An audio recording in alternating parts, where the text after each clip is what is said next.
This podcast features a lot of adult language.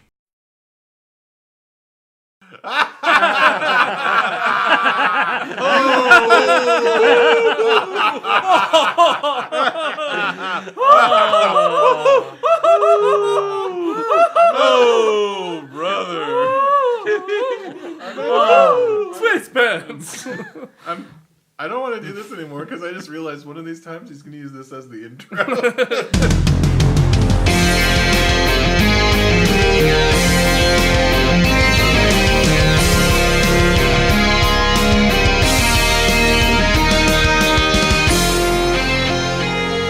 This is Podmaster Mike in the Orc-Chop Express, and I'm talking to whoever's listening out there.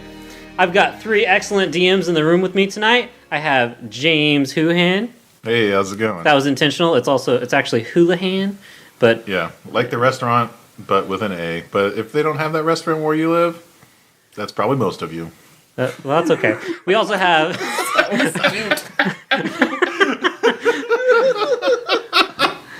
we almost didn't even start this podcast a minute ago. We also have Brett Rude in the house. Hi, that's Rude, like the restaurant. And if you live near a Rude restaurant, let me know, because I've never heard of that, actually. And we also have John King. Hello. I like going to restaurants.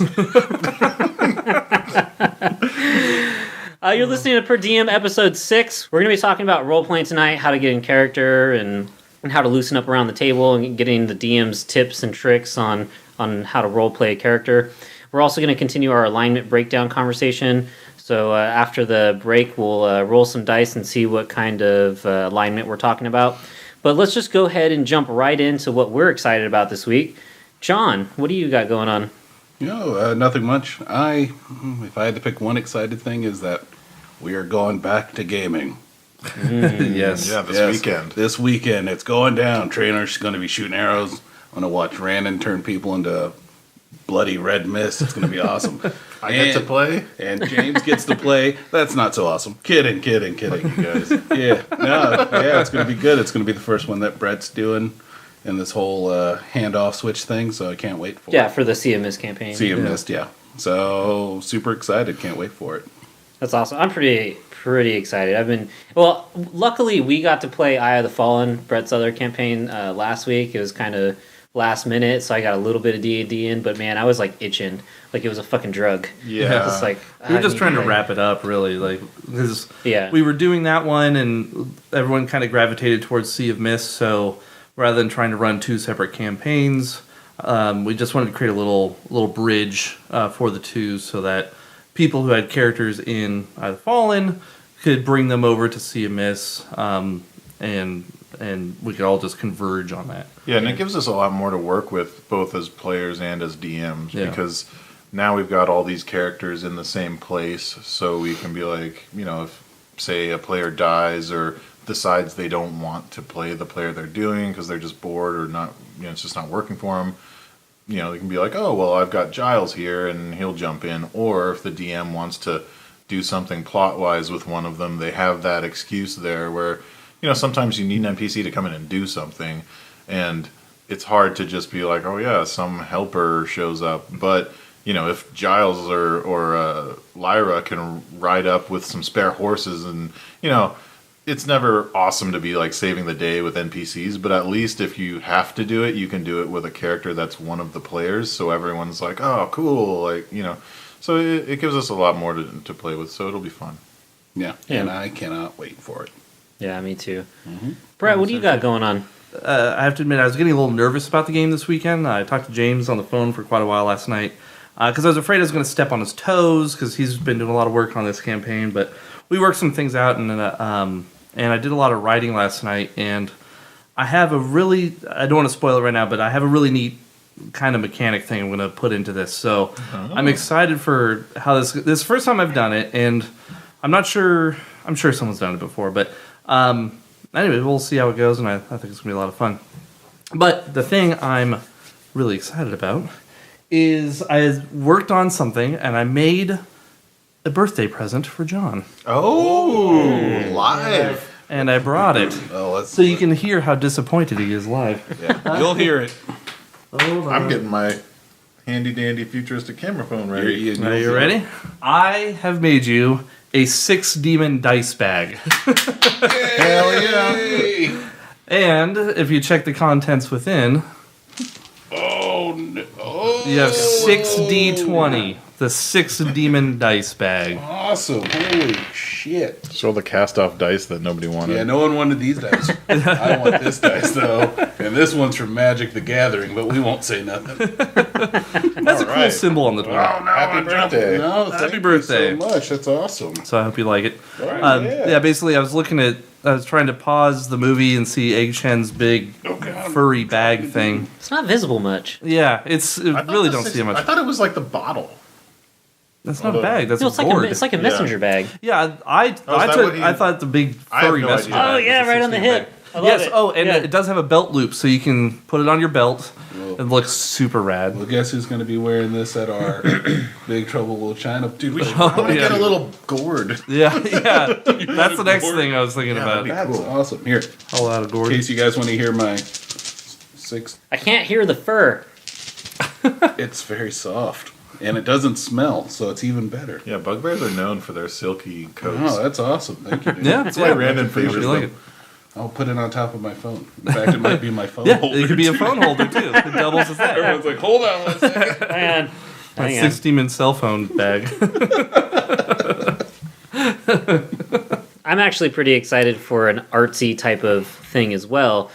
There's a website I found called Rue Inc. So I found this person through Twitter. It's I think it's at Devin Rue. Her name's Devin Rue. She's really cool. She's a sophisticated geek artist is kind of the way she wraps up her website, and she makes really, really cool stuff like maps that are like hand painted and some like cool book things, and there's a bunch of stuff on there. Everyone should check out her website. It's really, really cool. Can I show one little thing before you? Yeah. This is from her as well. Now, obviously, listeners won't be able to see this, but But we'll post some images. But picture. Oop, those of you that play Skyrim, yeah, this is the black hand note that you get when you murder someone, and they know that you murdered someone. Cool. So I saw this on there, and I was like, that thing is really cool. So Mike got that for me for my birthday. So thank you. Oh, cool. yeah, Yeah, they'll go up in the dungeon. Yes. Well, it's not the only thing I got from her website for someone's birthday. Oh, now we're all looking at John again. Well, as it pertains to that, can I go or are you? Oh, he's got his. Just 1 second, Oh, sir. that's right. Because we're on the subject of Rue Inc. Rue Inc. Being a rude. So how would can I endorse find this on the internet if I wanted to go to Rue Inc? And holy shit! Hold on, I gotta get my camera back out. Holy shit balls. I mean, that's so cool. Trainor. So the are you Dragon sure you Hunter. still want to kill off Trainer? Because Yeah, now, yeah. That is so fucking badass. What the? hand painted too? yeah. So it's really awesome. Oh god! I was too artsy here. We'll post these on the YouTube video and the Twitter feed. When I was looking on her website, I thought that it was like an eye gem or some like plastic eye thing that you bought, but if you look closely on the cover, that's hand painted. You can tell. Yeah, It it's looked really like cool. Painted. On the So to- website, it looked like a 3D, like an actual. Yeah, kind of like it's kind of it kind of bows out like it's a plastic thing. But for the listeners that aren't watching this on YouTube, maybe just on iTunes or something, it's a book that's like covered in like a dragon's skin and then the dragon's eye on the front, and it's really hard to describe how cool this thing looks. It's also a false book, so you can, it's actually. Yeah, like you a keep box. stuff in it. So you open it up and there is a box. And I feel like every D&D nerd should have one of these books with all of their shit in it, just because. I mean, come on, you've always wanted your character to have that shit. Yeah, I'd have never thought about it. Yeah, and Brett has a bunch of them. He's given some to us. He's made some really cool ones for Tiffany's character. Yeah, they're not and- expensive. I got Yeah, 2 Hobby of them. Lobby is at least our store out here in California. He finds them there all the time. I just This went fits on in there, Amazon and got like 2 big ones. Oh, for do they have them on $20. Amazon? Yeah, it was like $20, and I got a big one and a small one. So let's post a link to an example on Amazon, and they're really great. Yeah, like I keep all my dice and cards and stuff inside of them. Yeah, and if you want to stash other things. Yeah, exactly. So you guys check out the website. It's ruinc.com. These books are really cool. This is definitely this is like the step above just buying the standard false so book. Pimpy. Yeah. That's the nicest one I've seen. Yep, ruinc.com. Fine art for the sophisticated geek. That's RUEINK. Yep, .com. Yep. And I want to actually give her a special shout out and say thank you. She rushed that out on Saturday because I found her site like Friday. Or I ordered it Friday night when we were gaming while we were playing Eye of the Fallen, and I was like, I really want this to go out for his birthday, and I wanted you to have it before the game. So, no, thank you so much. Oh my god, you're very welcome. Some dope stuff, and thank you, Rue, if you're listening to this. I too have something for John and Brett. It's just not here. Once again, I have something I am super excited about and can tell no one. Actually, Mike's been told about it, so that's all I'll say, but it's going to happen soon. It is in the works. And what I will say is an artist has been selected. And everyone's looking, is this something I'm going to have to work on? No. Happy birthday, Brett! Here's some pen and paper. Get to work. No, it's not like one of those. The land of the living. But got you this sweet pencil and paper. Yeah. And then another thing I got that I'm super excited about is something I've always wanted for, well, pretty much as long as I've had a beard and never really got around to it. But I figured it was time for some, stealing of, foreign cultures. So I got these beard rings from That's awesome. a website called grimfrost.com. They're from Sweden. I'd hope so. Yeah. So they wholeheartedly sold me their culture. This wasn't like unfounded. I didn't just take it. So they're like Viking dudes, and they specialize in like Viking costumery, and they sell drinking horns. They had one drinking horn that I saw it. I was like, oh man, that looks dope. I want it. It was actually a horn engraved with these cool Viking runes all over it and like inlaid with, some sort of cool metal with designs. I was like, oh, that looks great. I'm totally down to drop like a couple $100 on that. It's like $1,200. I'm like, nope. But that was the only thing because it was a one-of-a-kind thing. Yeah. And it, to be fair, looked like it had just hundreds of hours put into it. But I got these cool beard rings, and you guys can check them out. They come in various colors. I got the bronze-colored ones, but there's like a... they all kind of have kind of Viking runes all over them. One is the dragon Fafnir, I think. Yeah, just dump them everywhere. That's cool. I don't like them. I didn't want this one. And then there's, one with Mjolnir on it, and there's a bunch of cool shit. Yeah, now I'm stroking my beard. Yeah, I'm exactly. Like, ooh, they're super cool. So, and since my character, even though, she's not a dwarf, so she doesn't have a beard, but I figured I could get into the Viking-y vibe and throw those on for the game on Saturday. Don't get your beards all over. I'm just looking at it. So gross when you get your beard all over some other person's beard ring. It's for my beard. I don't want your beard cooties. Have these already been on your beard? Yeah. Oh! Beard juice. This place crawls. Yeah, so I'm super excited about those, and you can check them out at www.grimfrost.com. Free commercial, guys. And I totally recommend it. They've been super cool and responsive. They've got a Facebook where they answer you super fast if you have questions. And they don't just sell the beard rings. They've got, if you're a beard connoisseur, they've got, the hops and resin to put in your beard to make it grow whatever strong, like, a tree. And I was just thinking that too. I know, but I don't want to go with strong. That's just like kind of the default. But anyways, moving on. So it was cool, and they also have a bunch of cool cosplay images on their thing. So that's kind of cool to check out. They've got like just badass Viking looking dudes. Yeah. And ladies. But the other thing I'm excited about is so much he's excited about. I know I'm super pumped for the game this weekend because I've been DMing for so long. So I've basically been working on my character this whole time since we decided that since we're trading off DMing. The work you put into DMing goes into the, basically your character XP, gets XP. Yeah. So, because it would be pretty lame if I'm like, cool, my character comes in at level 1 and everyone's level 5. Like, a level gap of 1 or 2 levels is cool. But once you get beyond that, it can be, you just feel like a total chode. You're just following everyone around, like bumming XP off of them. So I figured she needed a cool backstory and stuff. So I've been looking into that a lot, and I decided she's from the island of, I'm not sure exactly how it's pronounced, but I think it's Ruathime or Ruathim, which is like the big Viking isle to the west where all the Alaskan people come from and all that. It's kind of is a Scandinavian type of place. And but there isn't a whole ton of lore about it out in the, just on Wikipedia and just Googling about it.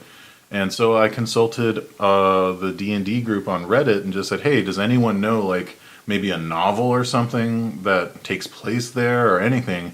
And someone told me about this Forgotten Realms novel by Elaine Cunningham called Tangled Webs. Dun, dun, dun. Ooh. So Sounds like a romance novel. it looks like a romance novel, I'll be honest. It's got this drow chick on the front and this big old Viking dude behind her that's he's got his hand on her shoulder. He's like, yes. Yeah. But the good thing is I don't have to read it because I also found it on audible.com. Oh. And so and they give you like a month free or something. So I think it cost me a few bucks, and I got that there. So super cool. So now on the way to work, I just throw that on and I'm listening, and it's a D&D novel. So if the idea of someone like making a novel about their favorite character and telling you how awesome they are repeatedly is not your thing, and maybe you won't like it, but it's actually pretty cool that it takes place like kind of on the high seas, and where I'm at now, they're heading to Ruathim, so it's actually pretty cool because I've gotten a bunch of nifty lore stuff that I wouldn't have otherwise gotten elsewhere. So it's helped me kind of flesh out certain, either outlooks that my character has or the cultural things or even religious practices. So from that respect, it's been really cool. Although one thing I have to say is I don't mean to rag on the poor person that is doing the Audible recording because, she's done a great service in making me not have to read this. But yeah, some of the words are mispronounced pretty hilariously, like macabre and the rudder of the ship. So wait, that's not it just how makes you me say giggle. Macabre? No. And my favorite one though is there's a guy who's a sea elf, kind of like mer elf, and it's so funny because Is he Dragonborn? No, it gets better. This is actually really hilarious. So his name when they first describe it, his name is like it's like T apostrophe Zorch or something, but they make a point of explaining that it's the T is actually like sounds like a click, like a so Zorch. From then on, and I have to applaud the the person who's recording her diligence, because every time his name is said after that, she goes Zorch. It's like the funniest thing because he won't show up for a while, and then like they'll be like on the high seas, like hey, and then all of a sudden it'll be and then Zorch popped in, and I'm like I forgot about that. So Zorch. Dude, we should read D&D books for Audible. yeah, make some money on the side. But anyway, so yeah, I don't know that this book specifically would help anyone else, but if you're struggling for background lore on a specific thing or for a character, that is maybe something you can try, because when I'm commuting, I don't really have much to do, and I don't want to just sit in traffic. So throwing on a podcast or something like this is super useful, because like I said, I've already gotten a few things where I'm like, oh man, that's going to be cool, and jotting notes down and stuff. So yeah, that's a great option to help you get into your character a little bit, which is actually our good transition point to talk about our first main topic, which is role-playing 101. Yeah, isn't it though? It's like it wasn't planned or something. No, totally off the cuff. It felt natural. Be-do. Yeah, but let's actually jump into our main topic and start talking about role-playing and see what kind of tips and advice we could give to people. I've been reading a lot of stuff on Reddit recently where people are having a hard time getting into their character or not quite sure how to role-play a character, so they're asking advice on that. So I know this is a huge topic, and it could go 100 different directions, but we'll just do what we can to kind of give some beginning tips for someone who might be having some trouble getting into character and whatnot, and actually maybe role-playing specifically. Yeah, if you guys don't mind, I'm just going to jump in, and this is kind of big picture stuff, but my only advice, especially if you're a new player, is don't bite off more than you can chew, right?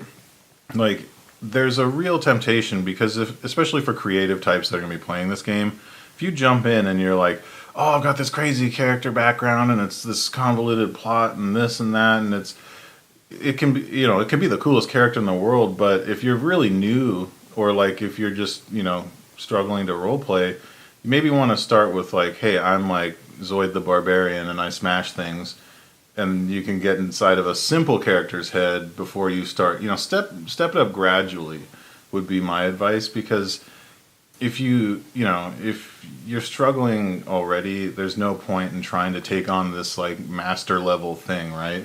Like, sure. You don't jump into a video game at the last level and expect to win. So, a couple things. One, you mentioning that made me think of just remember that your character out of the gate is not set in stone. Your character is going to grow and change, especially during your first few levels. Like, you might create this character that you're like, oh, is super studious and very serious all the time and blah, blah, blah, blah, blah. But then as you play, natural type of reactions are going to come out of you for that character, and your character might actually end up being a little different, and that's okay. You don't have to be upset with yourself or try to stay within these confines, but just allow your character to grow and change a little bit, and realize your character as you play. So kind of like what you were saying, James, is just start with kind of a general idea and then let it grow as you go. No, keep going. Well, then I was just going to jump into another thing is, so Mike and I were chatting briefly about this earlier today, and I was thinking about how sometimes when players are looking at their either character class or their race, they'll let that determine what type of personality the character has, which can be useful if you want to play, the gruff fighter type, gruff type character. There's a lot of dwarves that are gruff like that. Hey, cool. Then choose a dwarf that's very natural. But also keep in mind that just because the player's manual says that halflings are happy-go-lucky type folk and this and that, that's a generalization about them. There's plenty of halflings that are grumpy, plenty of them that are angry, plenty of them that, bloodthirsty, or just all different kinds of things. I saw a halfling humans. in a video game just the other night that had a two-handed sword and was like a berserker. It was terrifying. So definitely against type. Yeah, don't stereotype the classes, guys. Yeah. So, I wouldn't want, I would say don't let that determine your character. Yes, it would be a lot harder to find a half-orc that's happy-go-lucky, but it's not to say that you couldn't. Just like human beings, all the other races have every type of personality within them, and you should go ahead and embrace that. Well, and that can make an interesting character too, right? That's that one person's idea to make the happy orc. And you can give him a backstory, like he was, kind of had a rough background with all the other orcs that are not like that. But whatever. If you want to make a happy orc character, that's up to you. Yeah, it's your character. Playing against type like that can be a lot of fun. Even though it was just an MMO, that's kind of one of the things I really liked doing. Like in WoW, I would be like, okay, I'm going to take, an elf character, and then at level 1, run over to the dwarf starting area and roleplay like she was raised by dwarves or whatever. Mm-hmm. So, things like that where you're switching it up can be a lot of fun. I'm thinking, I'm really thinking about it because I can only think of role-playing from my process and kind of how I do it. But, as far as your guys' advice, it's very practical advice. If you're new, focus on the basics. Take what the book tells you and says, this type of class is typically like this, and let that kind of help you inform your decision initially, and then, as Brett said, it will grow over time as you play and if you do everything. I always found that when coming up with a character, I always put a very basic mold, and I let the stats sort of dictate how the character also is. Yeah, so, it's an interesting way of doing it. It's cool. So that way, it's kind of like, for example, if you look at the book, half elves are supposed to be like the diplomats, right? They're both best of both worlds. They get a +2 to like charisma. Like, I was surprised to find that, but yeah, but that's what they're supposed to be. Trainor, on the other hand, I only had one stat that I knew I didn't really need, so I went ahead and dumped my 6 that I rolled. There you go. Charisma. So he is a half elf who just happens to be a lot more crass than other half elves typically are. That's me playing against type, but that's me figuring out what the stats kind of dictate, you know? Yeah. His strength isn't super high, so he's not super ripped, you know? His elf. deck he's agile, exactly, so that's where his deck lies. So those are the kind of things that I think about when like building a character and trying to think of it. And then the other thing I think of, I'm sure which will come up again, but I try to put hooks for my, you know, DMs, GMs, for about the character that they could possibly work in and introduce into the campaign. Help them out a little bit if they're like, man, I really wish I had an enemy. I got this guy, told me about this, let me introduce this, and then that way your backstory gets to kind of come up to the forefront. Yeah, I think a lot of this, and what's interesting to me is a lot of the things we're straying into a little bit are like character creation things, but I don't think that's off topic because it's so intrinsically linked to how you play your character. And that's what I was going to say earlier was before you can really decide how you get into character, you need to figure out at least a little bit or in a broad sense of who is your character, right? Like, so going through just the who, what, when, where, why,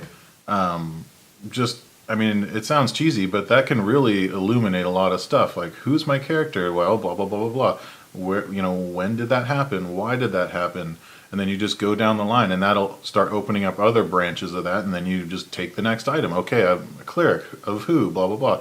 Where was the temple? You know, why were they there and not somewhere else? And then now you've got this temple, and you do the same thing with that, and now all of a sudden you've got a pretty cool story where now you can say, okay, well, since my character is from Luskin and at this temple, then, you know, that, and then you can do some research on those places, figure out what people like there are like, or what kind of area it is.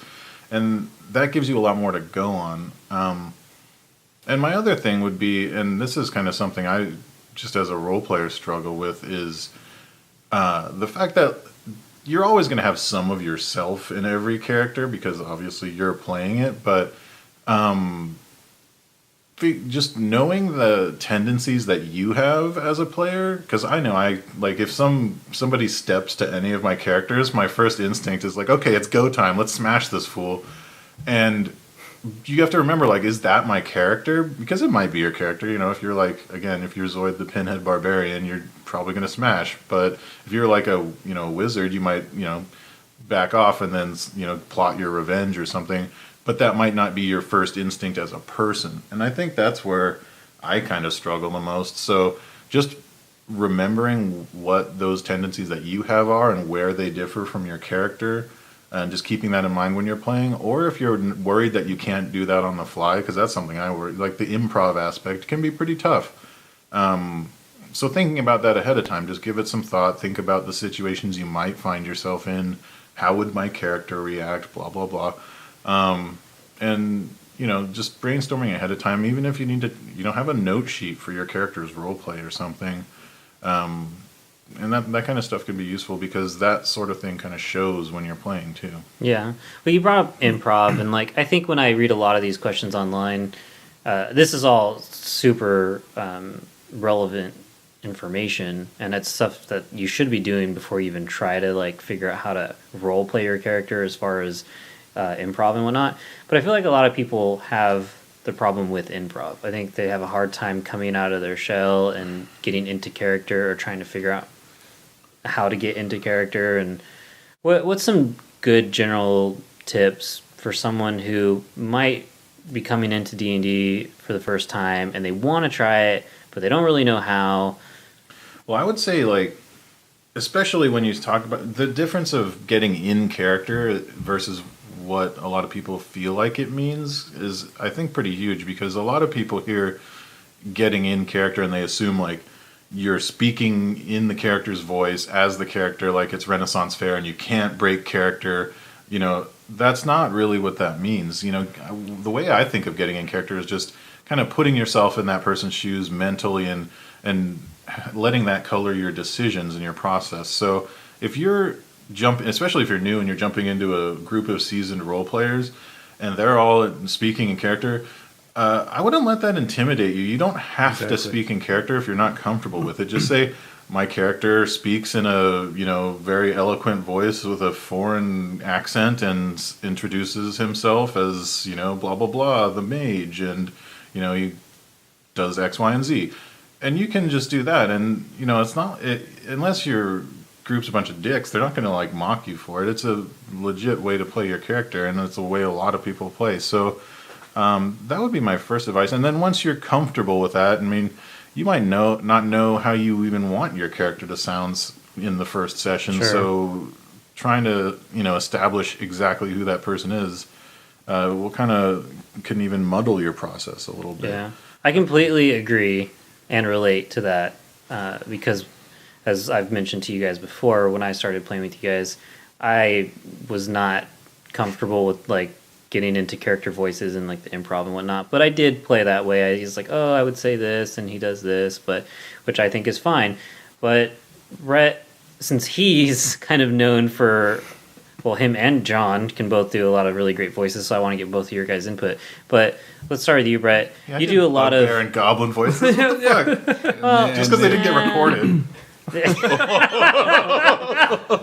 That will never die. That's okay. Anyways, like I was saying, since John and Brett, since you guys do voices good, why don't you? It's like nails on the chalkboard for Doctor Who. No, actually, and you know, Another month. and you know what? I'm not trying to say James does not do good voices. I love his Nothic. That was that was awesome. No, I loved it. I was channeling a half Smeagol. It was good. It was good. Dude, it was good. I'm just trying to transition over to them. So I just want to get out of here. So shut up, James. Smoke bomb. So Brett, why don't you talk a little bit about getting comfortable in improv and what you think on that? Kind of two things. The first one, this is a little bit more. It's a bit of commitment if you haven't already done it. But I for college I went to film school and we had to do a lot of improv classes. So I literally took improv classes, and I learned a lot from that. And I got a lot more comfortable with just spitting out whatever's on the top of my mind and not worrying about what everyone's going to think or is anyone going to judge me or feel funny about it. That just kind of helped me say, well, F it, I'm just going to do it, and if I like doing it, then I like doing it. But obviously, signing up for improv classes just so you can be a better role player might be a little silly, but not beyond the realm of possibility. If you want to do that, go for it. But one thing I've done in a lot of my games, just to help players, whether they're trying to do voices or whether they're speaking of their character in the third person, a lot of times I'll have them choose an actor or a character from a movie that they're somewhat emulating. So the actor one, some guy will be like, oh, I'm Sean Bean, right? Like who would play? I literally was channeling Sean Bean. It's basically like you're saying who would play your character in this if this was a movie. Exactly. So the actor. Now, obviously, in a medieval fantasy setting, it's easy to think of him either from Lord of the Rings or Game of Thrones or something like that. But that helps you kind of think about obviously what your character might look like, but also what his character might do in any given situation. I'm not saying try to sound like Sean Bean or try to look like him or anything like that, but just what I picked? Clancy Brown. That'd be a fucking solid, the map. Solid fighter. Solid pick. Yeah. He'd be like a grizzled old fighter, dude. I want to switch my character. But for instance, Zakaria, Tiffany's character Zakaria, we had seen this movie Turbo Kid. Fucking great movie, by the way. I love that movie. And she fell in love with the character Apple. And for those of you that haven't seen it, Apple's a very kind of manic, kind of crazy, wide-eyed person that doesn't really get what's going on.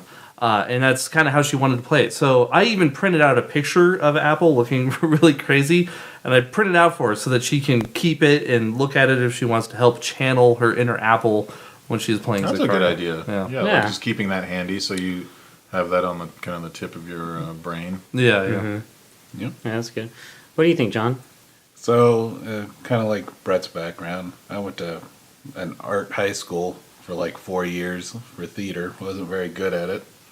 Yeah, I got to my point, but definitely not. The caliber of people who went to this school was a lot higher than I did. But I did that, and I went through a battery of classes. You know, it'd be Shakespeare to independent writing to improv. So improv is a key that kind of help you just be able to think, on your feet, be able to think really fast and try to do as best you can in the given situation.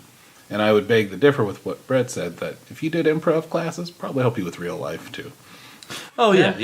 So just don't do it for do it for role playing, but do it for a little bit of everything. It is helpful. Not saying that you have to do it, but it helps me kind of figure out how to be responsive or actually engage with DM however I need to, because it's like, okay, he's talking to me, he's got this kind of soliloquy he set up. Okay, how do I respond? Let me talk through it. And so I always found that to be very helpful.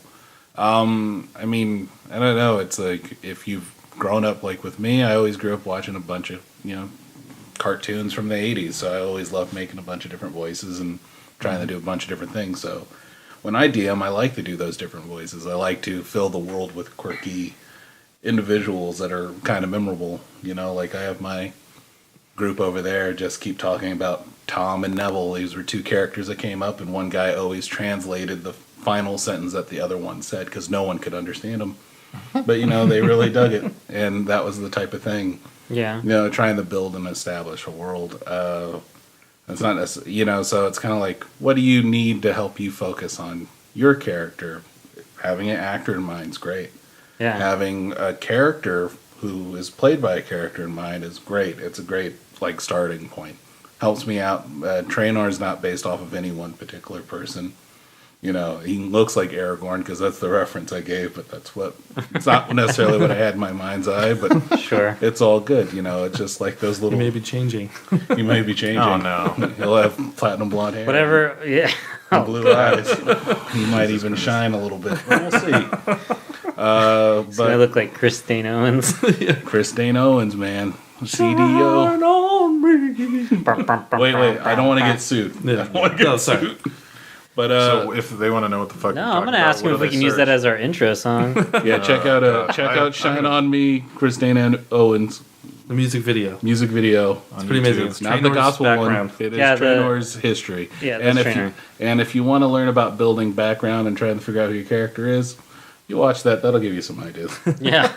I'm gonna use my not presidential veto on that one. But yeah, I actually, I didn't go to theater school. I went to business school, and the closest I got was having to work on group presentations with a bunch of assholes that I didn't like, which was also in a way its own, training for D&D. Not this group, but as far as public speaking, that's always been my big dread. So that's something that I've kind of dealt with, because I can put myself in the shoes definitely of someone who's having a hard time coming out of their shell at a D&D table, and as much as I urge people to go do something like an improv class, people who aren't me, because I'm too shy to do that shit. But I feel like a lot of them would be the same way. Like if they're too shy to come out of the shell at a D&D table, they're probably not super likely to do that. But I'd like to say I went to that school because I had.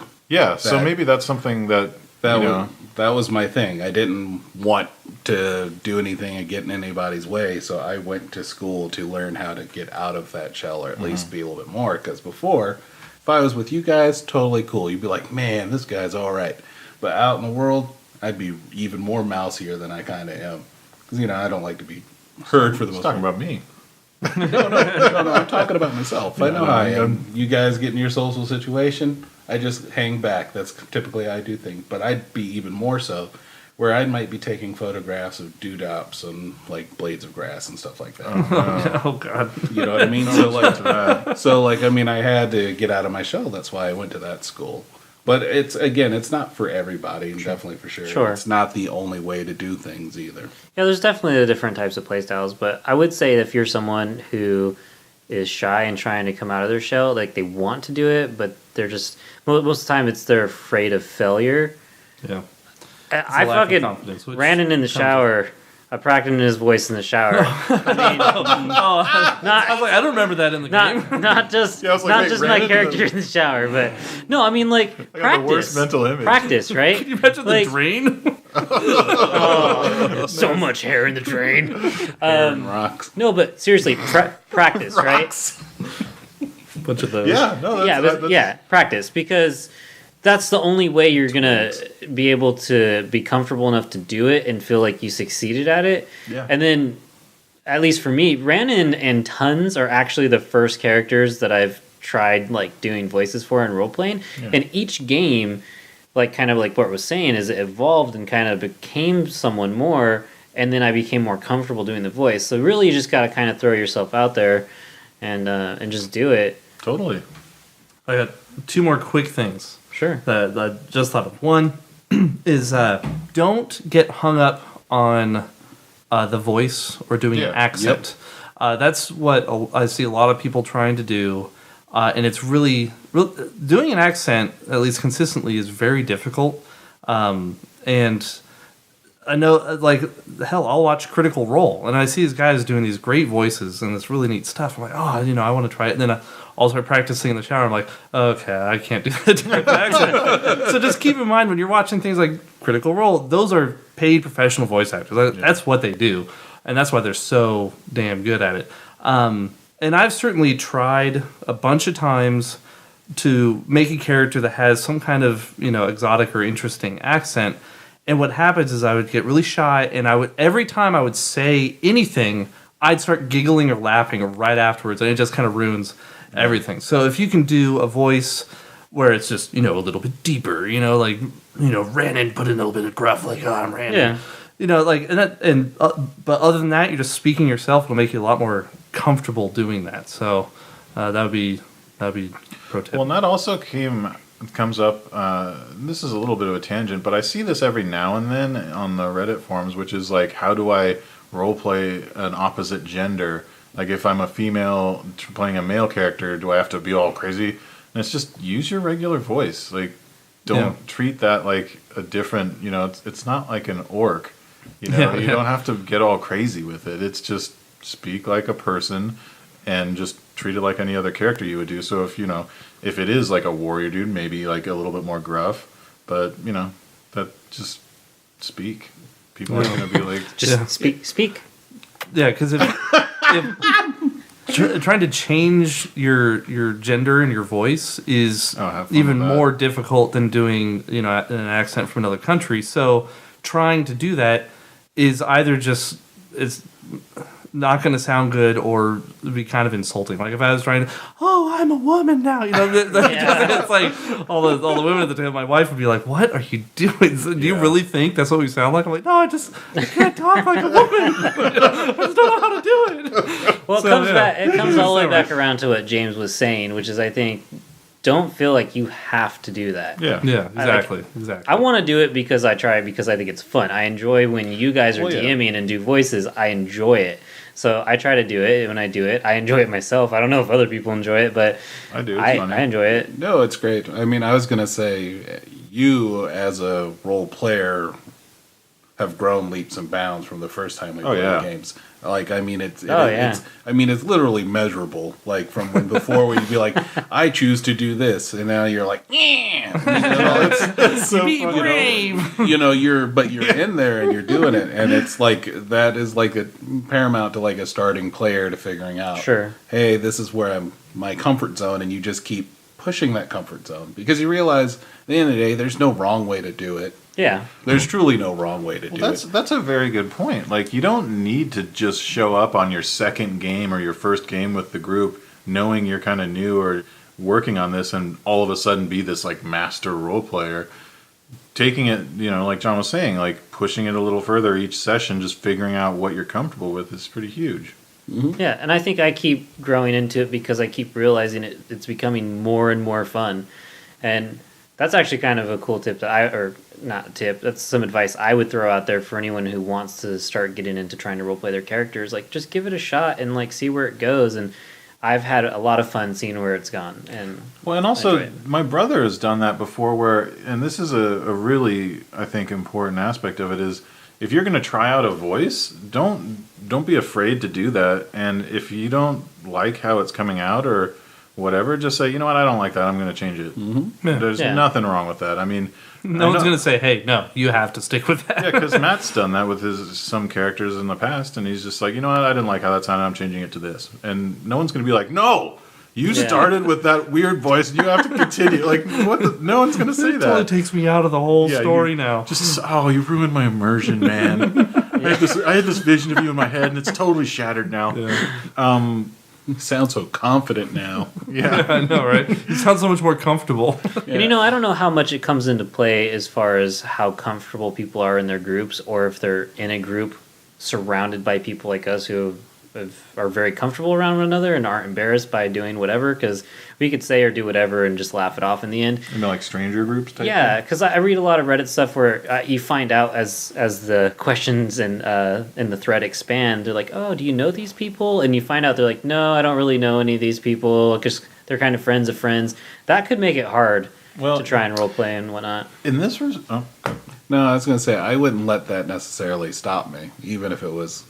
I've gone to other people's... I've been the friend of friend going to a game and been like, okay, well, I'm just going to do my thing, and either they'll like it or they don't. And I don't really care, because at the end of the day, I'm there to have fun. Sure. And if these guys want to browbeat me, of course, hopefully you're in a fun-loving environment where, again, everyone takes care of you and wants to see you have fun as much as they want to have fun by telling their stories. But if you get into a situation like that, you not necessarily know. It's still... Be who you are. Don't change because you're in an environment that you might not know everybody, or you just might have one link. Yeah, I suppose if you get to that point where you're doing your thing and you don't feel comfortable in the group, it's not the group for you. Well, yeah, I mean, and as it pertains to groups where you're maybe a step or two removed from how you know these people, or, I actually see this a decent amount, or if it's like a Roll20 group online, or you've met these guys down at the game store, and they're strangers, I would kind of go Tyrion Lannister on this one and say, don't take that and use it as, something to hold you back.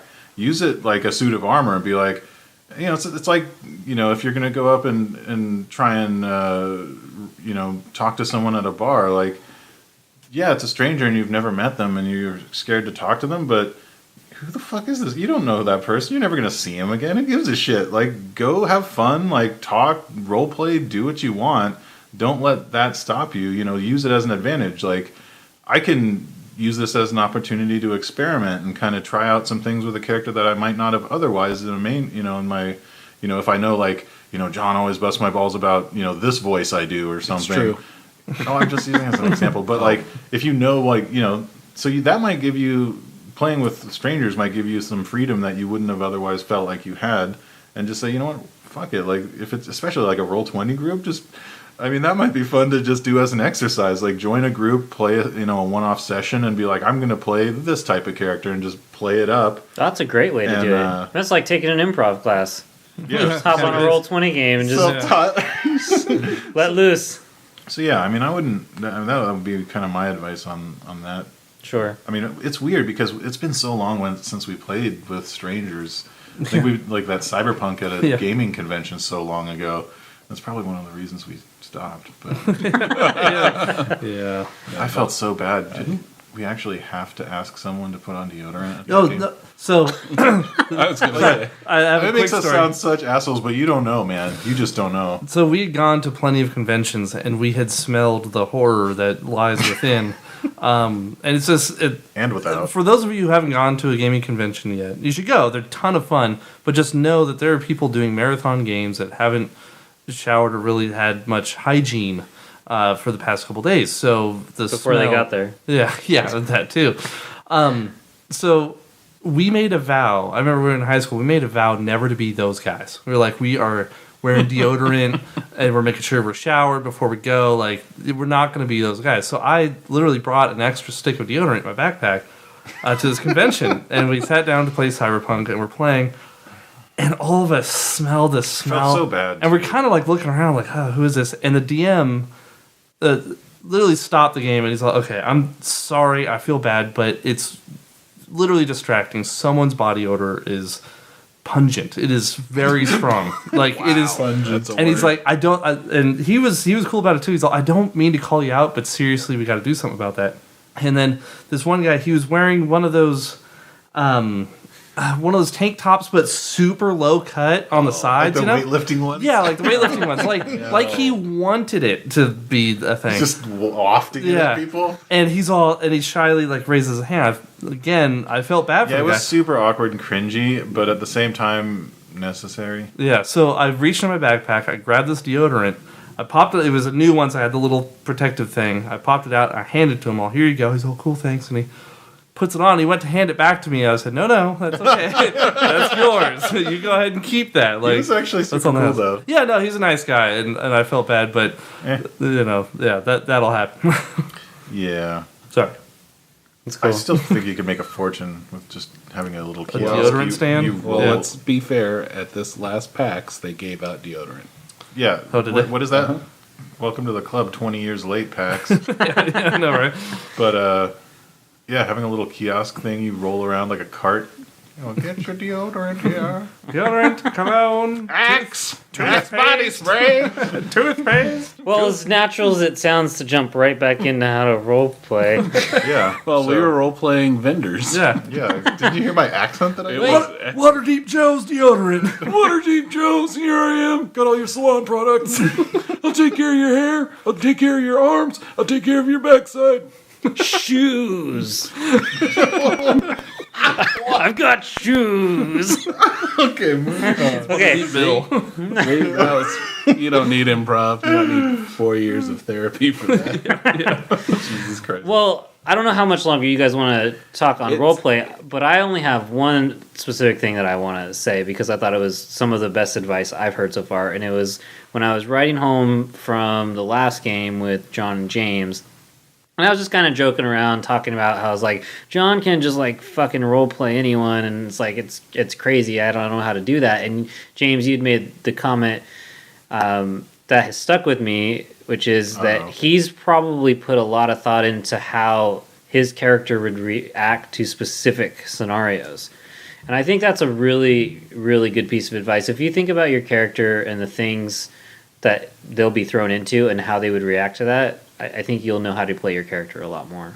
I mean, yeah, I truly let the character sheet dictate a lot of how the character will behave because it's there. Yeah. The alignment gives you lines and boundaries that you will and will not cross.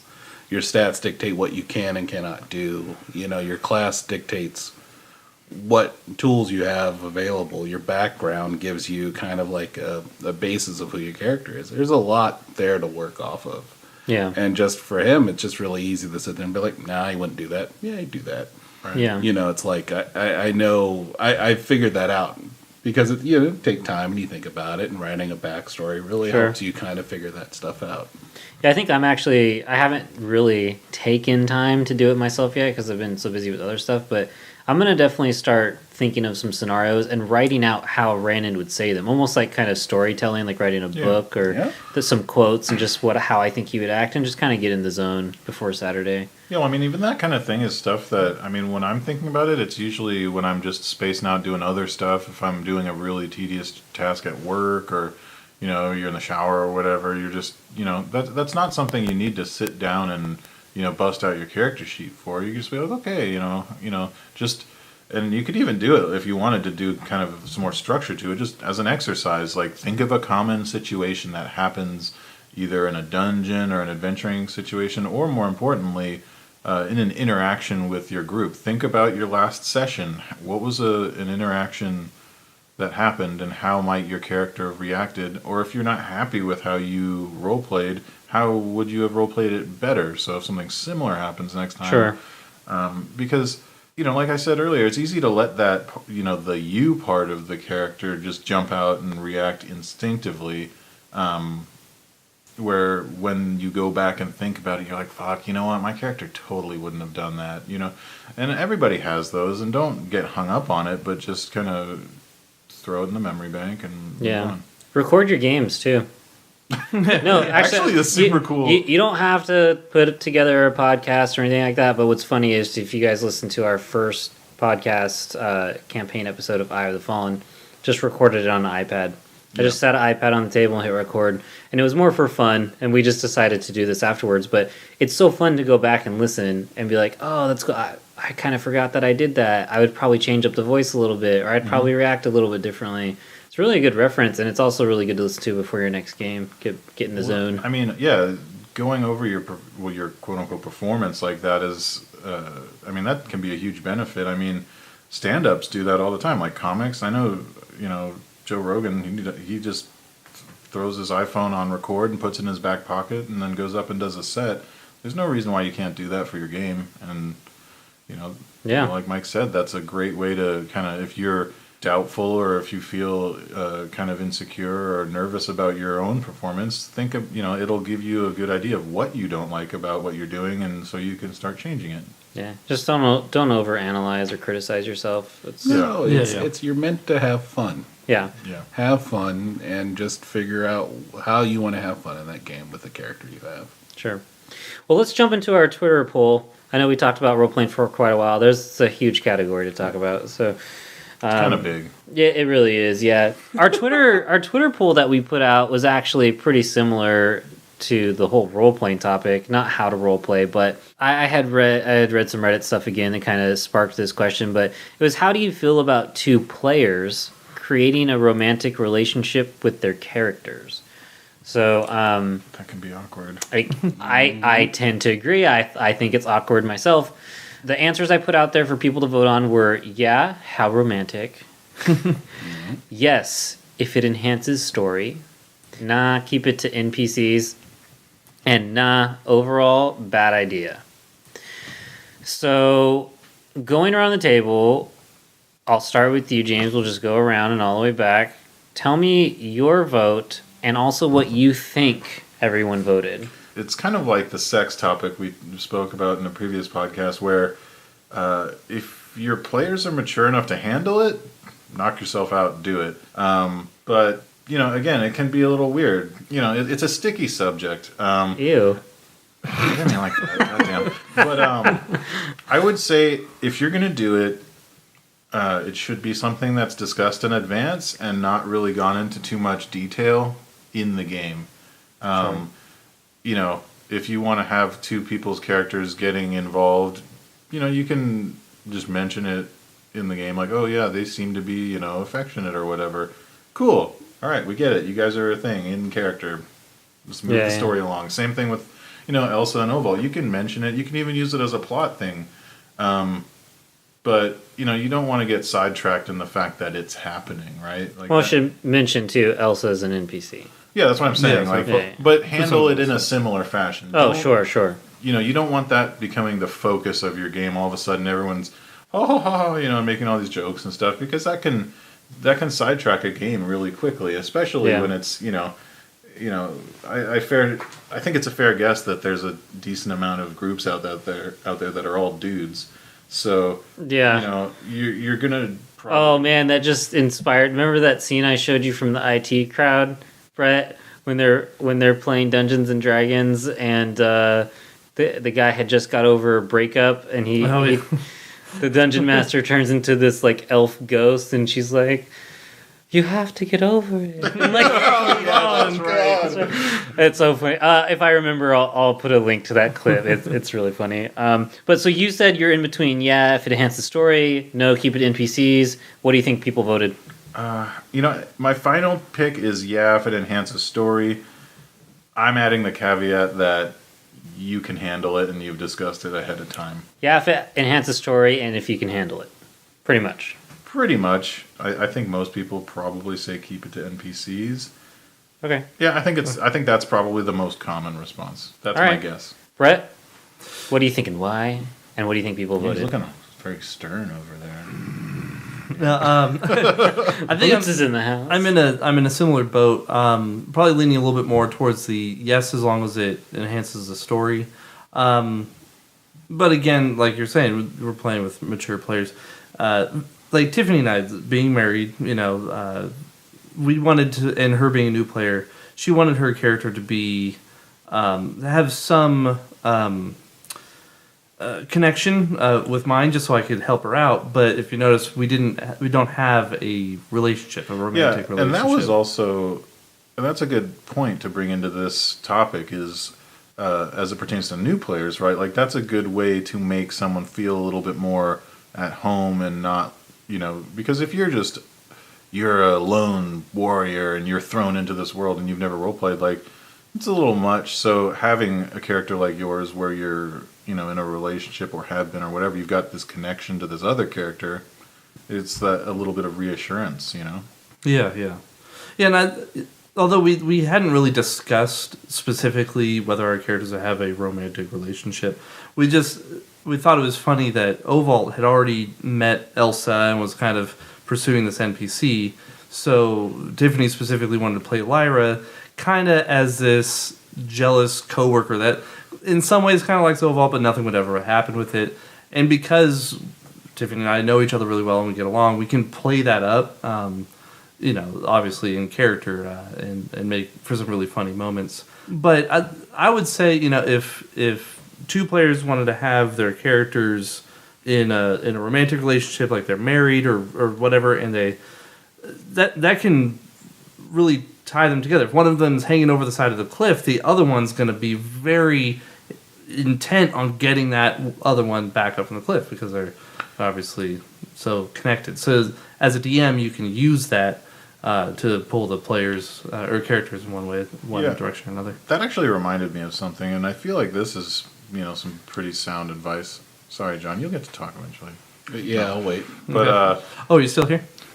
Well, I went to the living room. I think if you're going to do something like this, and if it's part of your character's background, I think it's a lot easier to do, right?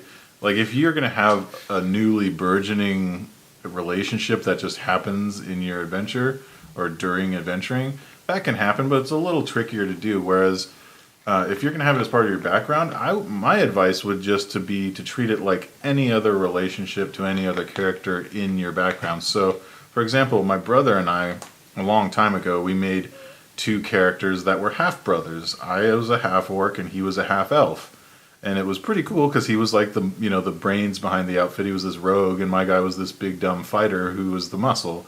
And that's it. That's okay. They're brothers.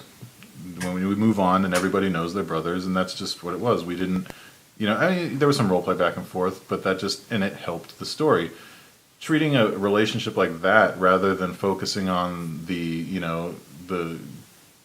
parts of or the aspects of it where you giggle and make jokes and stuff, just treating it matter-of-factly like anything else, I think makes it a little bit easier to kind of frame it in that. Am I making any sense? Yeah. Framing it in that matter-of-fact way probably makes it a little bit easier to do. Yeah, sure. And if it's gonna blossom during the game, make sure both parties are cool with that.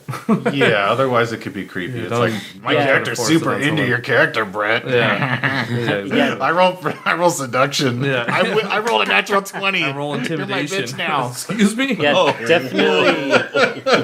definitely talk to the player or DM ahead of time. Right. Yeah. John, what do you think people voted on, and what was your pick as well? Well, I think people voted on if it enhances the story. That's what I'm saying. I don't agree with that at all. I would rather. I'm gonna keep it to NPCs camp.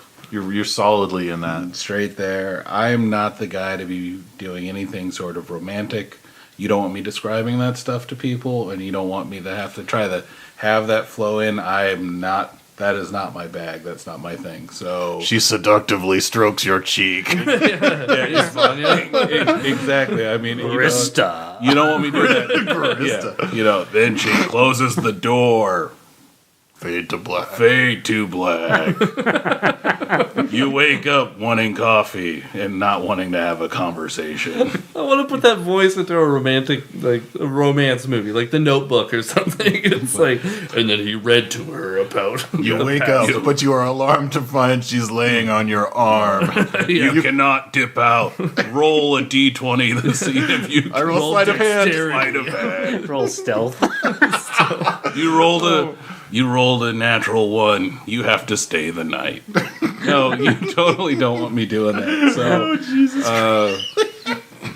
So, so I'm not your guy for that. So because my wife would kill me, but I am not the romantic type. I'll be like, hey, what do you want?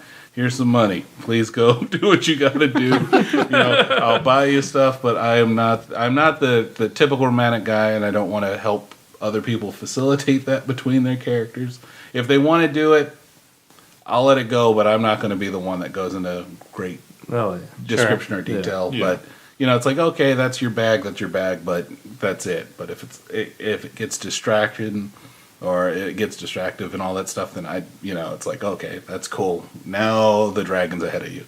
Sure. That type of thing. Yeah. So, but personally, I'm in the keep it to NPCs. I would rather have the romance be something that I could control. My vote is keep it to NPCs, but I believe people said if it enhances the story. Okay.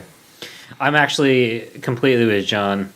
I'm strictly keep it to NPCs. Well. Mainly because I have only ever played with you guys, and it's like you're bringing Svanya in, right? And I was telling this to Brett, I was like, ooh, that would be like Rannin's style. But I was like, there's no fucking way I'd be like, Svanya. Oh, God. Oh, your eyes are... Yeah, she's not super romantic. Just throwing that out there.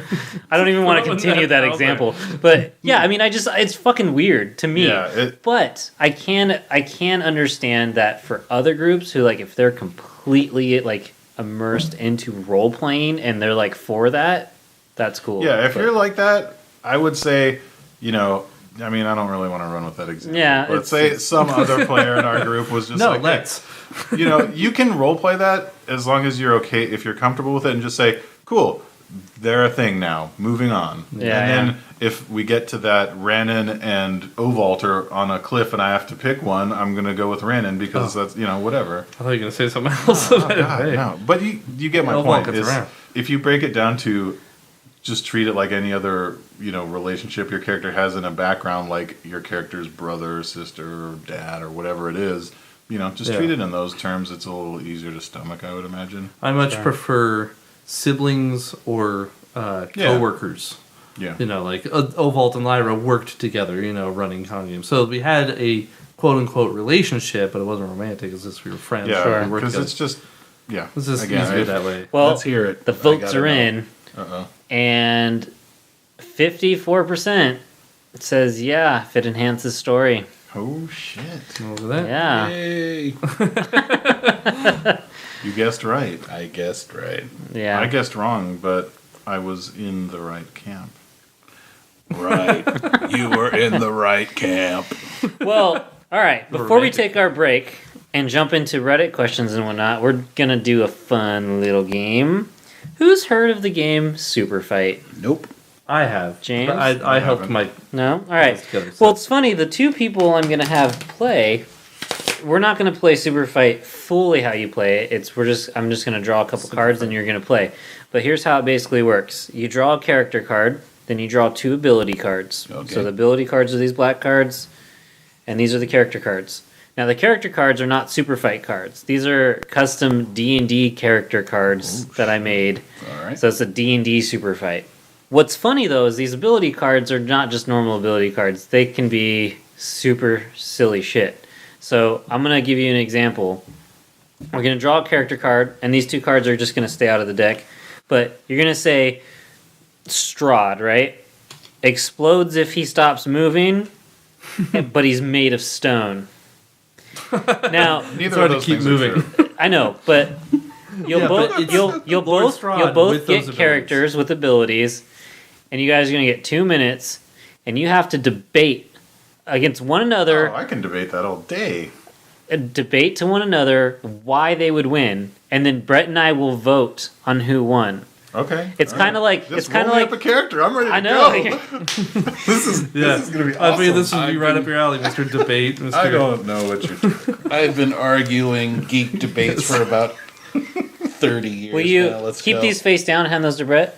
Brett, will you shuffle those under the table and spread them out to have them draw one?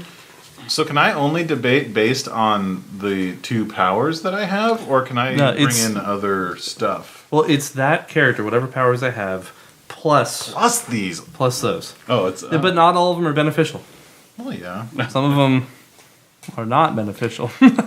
Yeah, they can also have a downside. And are we doing like 30 seconds, 30 seconds, 30 seconds, 30 seconds? How does this debate- Generally, when we've played, it's just all out, whatever, talk over each other. That's fucked up. I don't know. Well, let's try it's to hard be, to we'll listen. try to be We'll be civil, civilized yeah. about it. Yeah, So- let's do it. Grab one and take He's a look and don't excited. show it to anyone.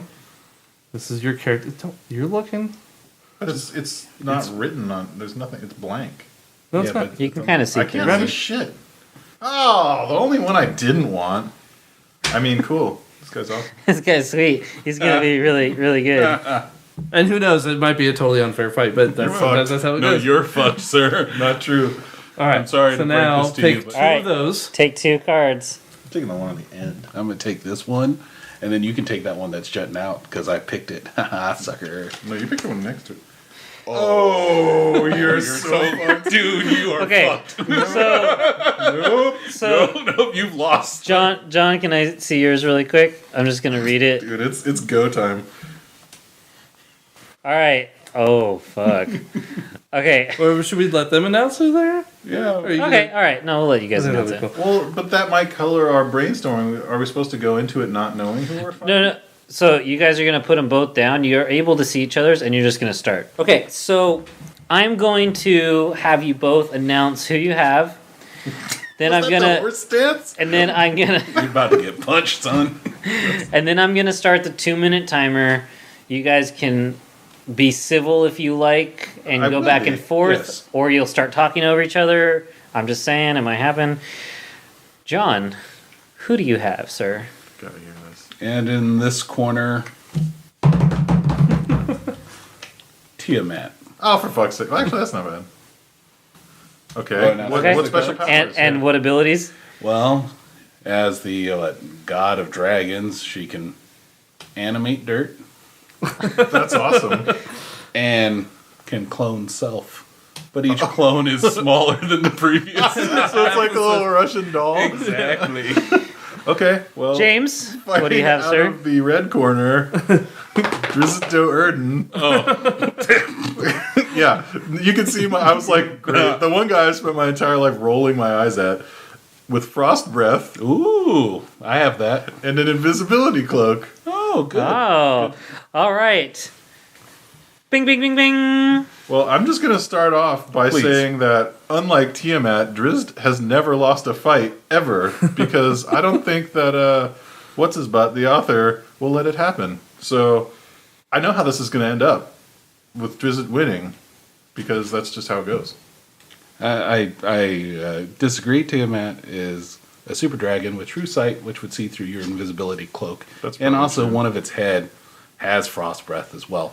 So your abilities won't really work on Tiamat. And granted that we're taking them out of the context of the book, so let's just remove those guys and put them in the even playing Well, if field. this would happen in Drizzt would be Issa, split before anything happened. Splits? No. You could spell that with a couple Z's in there, folks. It doesn't matter.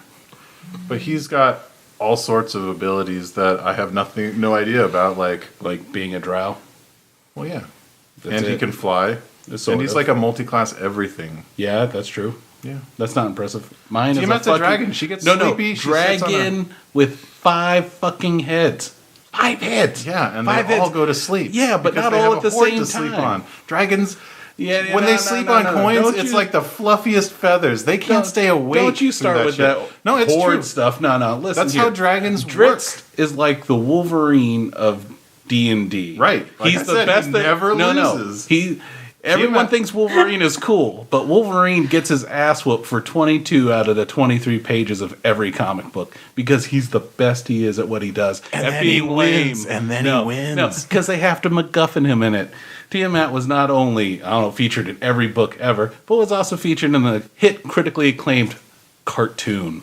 What's Dritz been featured in? Dude, in the cartoon. Couple video games? Oh, yeah. How'd that happen? Get that out of here. You know what? Get out. Tiamat was a punk in the cartoon. No, I mean, the very first episode. Oh, no. Yeah, go ahead. The very first episode. Go ahead. They get to D&D realm, and they're like, oh no, who's this asshole bothering us? And they're like, oh, that's just Tiamat again. Mm-hmm. And then they run away, and they're fine. Can't even follow. Ran away. You said level, it, bro. No, but they ran away. First level. Dritz will always be first level to Tiamat. And then the archer dude the archer person just shoots an arrow, and they're like, I'll take care of Tiamat, and they do. No, first but they level didn't. characters. No, they didn't. Tiamat first level characters went to her horde, relaxed. Yeah, ran away. No, went to her horde and relaxed. What did Dritz ever do? He hung out with a wolf. He's everything. got 2 swords. No, a panther named Gwenhyvar. Same which difference. is actually from a statue. So if it dies, which it probably will against a multi-headed dragon, you can just call it right back. Oh, who cares about redial on that shit? No, that's not you even use it to distract all those stupid heads because Just they're going to be all he's going groggy. to the equivalent.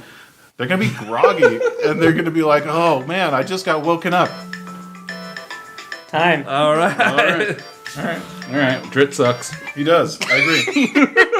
But Tiamat always loses, and he has the author on his side, so he wins. Tiamat has the whole company on her side. That's not true. She's a villain. She's going to die. Yeah, but she's on covers. So what? I mean, because Drizzt's never been on a cover of anything. I think if we Google covers, I think Drizzt wins that shit. No, but his won't ever be that good. Hey, it's over. It's over. You lost. Just kidding. No, you lost. No, I didn't. Well, to be fair, I didn't lose. You anything. lost when you picked Dritz. I didn't pick him. This was the last character I picked. Did you pick him? Yeah, you did. You had a choice. I drew and I had a choice. Okay, I think I have my decision. Okay, go ahead. Do you have yours? It's kind of 50-50 for me. It's hard. They both I'm put just up good saying, arguments. nobody ever wrote a novel about Tiamat winning at anything. Always the villain, always losing. And Dritz is Dritz. Yeah, I know, he sucks, but that's... Thank you. beside the That's point. even the guy debating All right. agrees with me. I'm just saying that We'll on go. style. We'll So go on 3, We'll we'll go say. 3, 2, 1, and then say Do the it. character. Okay. Yeah. All right. 3, 2, 1. Tiamat. Yeah. All right. Fuck you guys. Sorry. Well, I had the ultimate handicap in the lamest character ever. I don't even like him. I wanted him to lose. that was no. That was a that very case, good argument though, because yeah, you're right. Drizzt has never lost, and And that's all he's got, though. That's the thing. He sucks, but he never loses. He's the Wolverine. But I was also thinking, I was like, just straight stats and creature and character, and then the ability things. Because you guys showed me both, I didn't say anything, but I was thinking, well, I'm fairly certain Tiamat's going to have true sight, so that invisibility cloak's going to be nullified, and I'm pretty sure one of the 5 heads. Oh, but that's Well, you're not what talking it's about a god though. versus a mortal. I mean, it's kind of easy mode for John. It's really supposed to be more about the debate, though.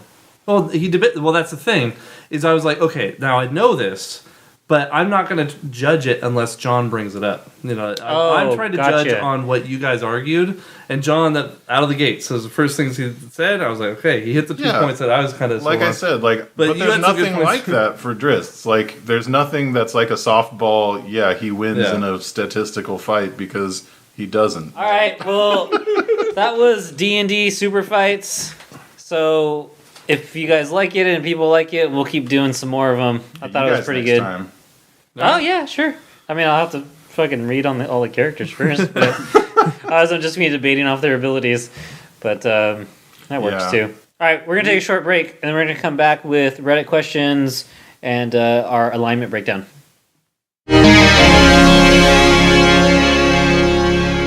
We are back to Per Diem, episode 6. Woo! Yes. Come on, yes, James, you know you want to get out of this? yes, Yes.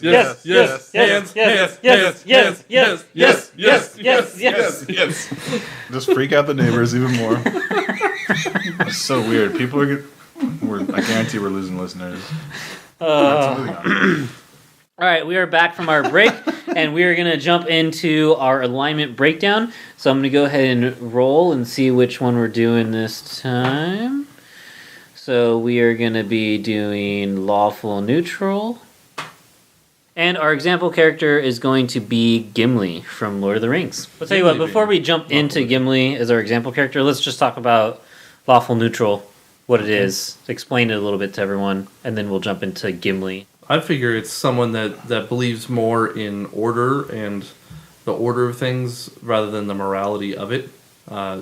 Keeping the law, keeping what's supposed to be done, whether it's good or bad, that doesn't matter.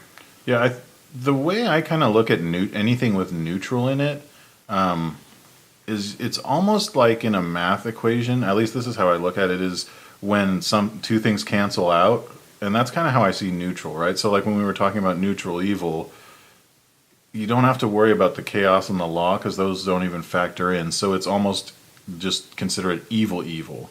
So would this character do something lawful or chaotic? Well, is it evil? Then yeah, they do it. So as it pertains to this one, the way I see it is kind of like, okay, you're looking at lawful neutral, so let's cancel out the neutral and it's lawful. So what's important to this character is their lawful nature. So it's a code of conduct, the law itself, and things like that. So whenever you have that dilemma, is it good or evil? Well, what does the law say? I mean, a cop is a great example of that. Just some cop on the street. He doesn't give a fuck if the law is right. He's going to pull you over and give you a ticket or arrest you based on what you're doing. So I think, at least, and that could be a personal code, right? Like if you're a samurai, you're, probably lawful something. Yeah, you're following the rules of Bushido. Yeah, so if you're the ultimate samurai, you're probably lawful neutral. Yep. Yeah, I'd agree with that. Yeah, it's an interesting character class, or not character class, but alignment. And this was months ago. There was an alignment discussion on one of the D&D subreddits, and I saw I wish, it's so long ago, there's no way I can find this person to give him credit, but it was a really cool concept where he brought up the fact that basically the average person on the street is lawful neutral. That's what the majority of people are. That's why you get things like people walking past a crime not helping or being indifferent to certain things, or you know what I mean? Like, because it's about obeying the law and doing whatever it takes to suit your interests and just kind of going along with it. If the law is, there's like a good Samaritan law, you might help someone out because you might get in trouble if you don't. It's not like a lawful good character where you see someone being mugged and you're rushing to the defense, right? You're doing your day by day. You're not worrying. Your main concern is just getting by and not breaking laws. And that's kind of the average person, right? So, some people be chaotic and they're speeding and running red lights and all sorts of shit. But, and I thought that was it may or may not be true. We could debate that, but I thought it was a really interesting observation because I never really thought of like, okay, what is the average dude? Like, what alignment? And lawful neutral actually comes back, at least that kind of resonated a little bit. I was like, okay, that makes sense, right? Yeah, I could see that. Mm-hmm. At least for like a cynical person who, well, not super cynical, but someone who's seen enough of the world that they're like, they're just worried about themselves and will try. They're more interested in just keeping the order of the thing, keeping. Well, it's also a little bit like when you what you said about alignment before. It's like when the chips are down, what's this person do? And a lot of people, I feel like they have good principles and good morals, but does that translate into action, right? Like if something crazy goes down, are they freaking out and just leaving because it's like, this is not a neutral environment, I got to get out of here? Or are they like rushing to the aid of others? Are they, capitalizing on the situation? Like what's happening? Are they like breaking into stores and like rioting because they can? Yeah. That sort of thing. And so that's kind of the aspect I saw, but I think that's a good point. Well, so what do you guys think about Gimli? I don't know, man. So far, I feel like we're 0-3 with the choices that people pick. Yeah, I mean, so these choices that we have are just character alignment charts found online, so they're totally up for debate for sure. Just because Gimli himself didn't, he might have had his own code of honor, which he followed in his own class, but he was generally a good character. He did, he had his friends. He had his friendly rivalry with, Legolas. Well, that started as like a real dislike, right? Because he was pretty racist against elves, right? Like, yeah, look, he had his moments. Well, but he learned and got over it. Yeah, well, the reason I'm asking is I'm wondering if it's maybe something like what we were talking about, like Breaking Bad, where the character runs from one alignment to the next. Like maybe he started as this classic dwarf where he's, honorable and lawful, but then he kind of shifts. But that seems kind of like cheating. But see, the thing is, I would say no. Even with his like dislike for the elves or whatever as it be, it wasn't because of just his. This is my firm stance, right? Yeah. This is it, and then it doesn't matter because this is how. No, he was just. That felt to me just Gimli's character, but overall, I mean, he was good. He didn't get tempted by the ring. Yeah. He never did anything and he always protected those guys. And, he fought his, hardest and he had a bit of rivalry. I would give Gimli, people could argue with me, I'd give him lawful good. Yeah, that's what I was thinking. I mean, he's not someone who's just like, the law, the rules are the rules are the rules, and that's it. There's never came up. And whatever those rules may be, whether they're, it's like what the Magna Carta to, to like the rules to how to brush your teeth. It's like however you follow those rules, it's how you follow the rules. The Rohan Convention. Yeah. Sure, it sounds good. Yeah, I thought that was a weird. I mean, again, I'm not like a Gimli expert or anything, so I don't really.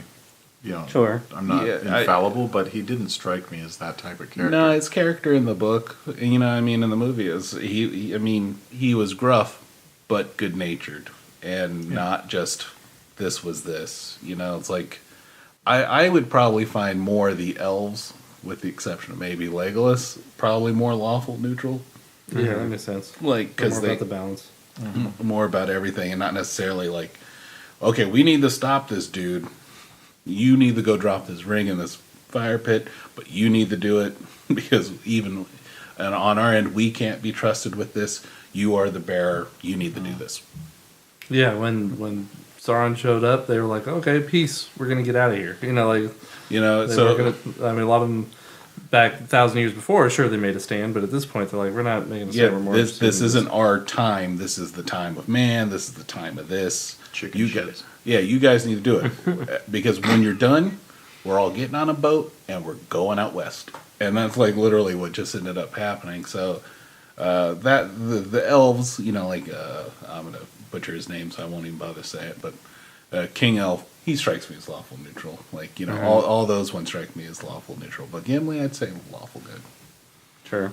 Well, the other choices that we had from the alignment charts that we pulled were Cornelius Fudge from Harry Potter. Yeah, I know. The chef. Oh, the chef. We established before the podcast started that James does just not fucking know anything about Harry Potter. Neither does John.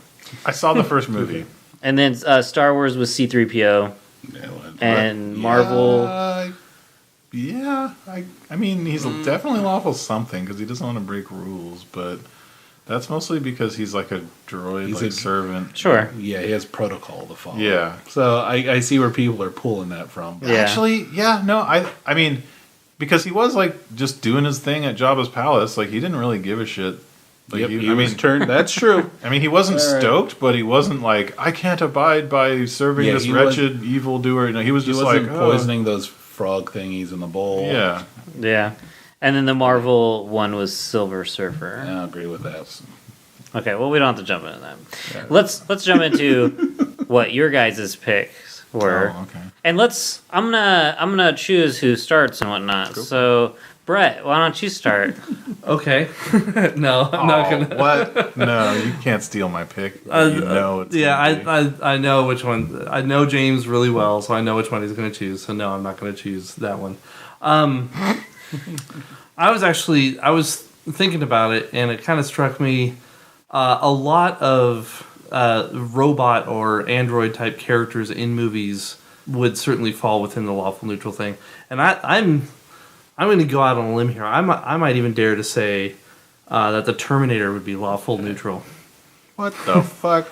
Yeah. Lawful evil? Why? Must exterminate humanity. Yeah, they don't. It's not for any moral reason. It's not that they hate humanity. It's that they see them in a way. I mean, genocide is generally considered an evil act. I might be fuzzy on the rules. Oh no, but evil to the humans that have a moral prerogative, but the Terminators don't, right? They're just a machine. Well, they're just immoral. doing what the protocol tells them to do. Good thing. Yeah, no, I mean, but humans dictate the morality of it, right? So, I mean, I could see the point. I would say true neutral if anything else. Yeah, I don't even. But because it's like for them, I get it. It's like an existential thing. Humans are a threat. Later, humans, you got to go. Yeah, but then to like what end?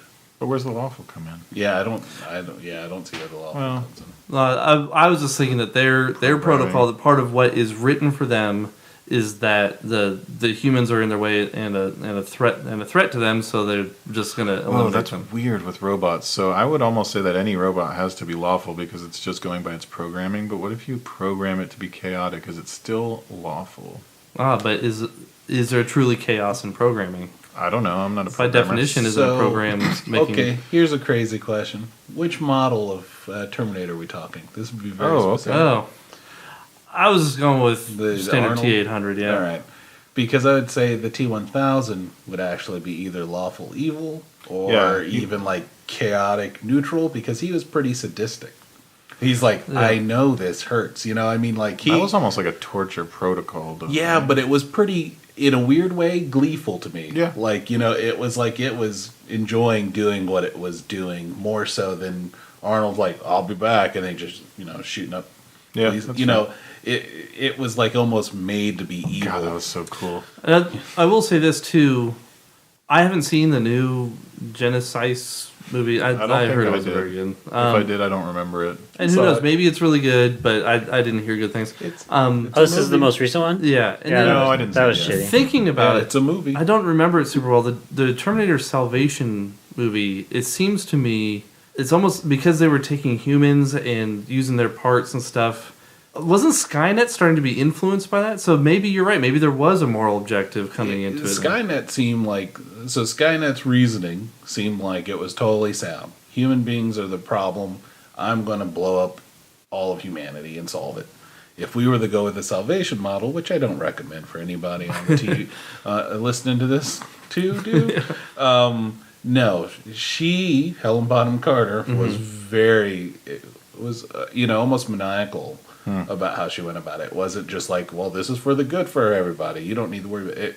Because she was like an AI. She adapted, she grew, she learned. So she developed a personality beyond programming. True. It's like a textbook, how to ruin a series. Yeah. So, maybe my answer would be amended by that. But just, I guess the concept being that a robot is going to follow its protocol, whether it's right or wrong, it doesn't care. It's going to do what it's told. ED-209. ED-209, yeah. Yeah. Just like, even if that protocol I gotta guard this building. is wrong. That's it. Or broken. So Brett's picked the 800, not lawful, neutral. Was that? So we're saying not lawful, neutral? Well, I'm still going to stick with the T800 model. That's lawful neutral. That's it, fair. It doesn't... That specific... That Terminator doesn't care one way or the other. It's just following its orders 100%. Yeah, well, that's not... so we have to differentiate between Skynet and the Terminator. I suppose I should say. Yeah, that's I mean, I know, we So jumped the over. Terminator, how about So that? he's saying the Terminator from T1. Yeah. Not the one that you see in T2. Yeah, Because that T2 one, is That's true. He's a learning computer. Yeah. He got good. Became lawful good. Yeah, exactly. So, cannot hurt so the people. base one, I see where you're He learned coming. how to smile. It's true. It was not a great smile. thumbs up and all that shit. Shoot people in the legs. Yeah. All right, John, what do you got?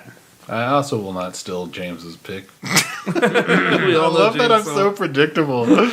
Well, when he said it, I was like, oh, I know who he's talking about. And he just had to do one thing. I was like, yeah, that's exactly what he's talking about. But I am going to kind of go the route that Brett did, and even go into the movie realm that you did. But I'm going to say RoboCop. RoboCop, huh? Mm-hmm. Not lawful good? I don't know, because he didn't like Clarence Bodiger. No, he didn't. And that's why I'm sitting there saying he didn't like Clarence Boddinger. He couldn't stand Kane, but he did his best to try to bring them in or take them down within the means of the law. I would say he himself is lawful good, but because of his programming as a robot, he was forced to be lawful neutral. I would say he was good. It's a tough one, man. I would say I could see lawful good when he was just Murphy.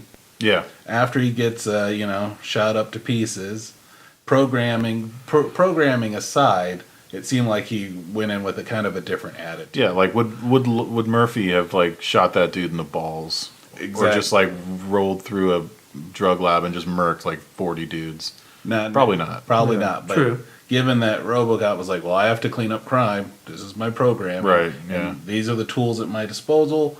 This is what I'm going to do. And so I felt like he was just following the law, and he was going within the constraints of the law. Now, what about when he overcame his programming? Even still, like, I mean, being lawful neutral doesn't necessarily mean you're devoid Well, he didn't of... overcome his programming. Actually, they fired. override? They fired Dick him Jones. and lost that that's directive. right. Yeah. Yep, So he was still within the bounds of his programming. Ah, that's true. that's right. That's what I get for watching that movie like 4,000 Yeah, times. Yeah. You brought it. So that's what I'm going. I'm going with RoboCop. That's a good one. You know, I just typically think that when you mentioned it earlier, you know, like when you're in a role where you have to uphold the law, you know, you're typically of a certain mindset, whether you agree with the law or not. Yeah. Well, So I mean, I'm going RoboCop. Anyone? I argue don't that? disagree. Yeah, I think that's a good do one. you guys think? Yeah, my Lawful Neutral? pick is another. Okay, the one who's been waiting, I know. and I even offered the steals up. This, by the way, would make an awesome comic book. But anyway, go on. In fact, I'm sure it's been a What, comic these book. three characters? Yeah, these three characters. Oh, first. it was. By the way, my pick is. I'm just kidding. It literally was. Yeah. Well, maybe. I don't. Well, anyways. Yeah, this is one of my favorite comic book characters, so it was an easy one for me. Is Judge Dredd. Yes. Is about as lawful neutral as it gets. Like he's literally like the poster boy. He's a complete fascist. He does not care about the morality of it. He's going by the law. So, I mean, my favorite comic ever of his was just a quick panel where he's, you know, patrolling. Random citizen spits on the sidewalk, and he looks over. Spitting's illegal, citizen. You know, littering, 5 years in the ISO cubes.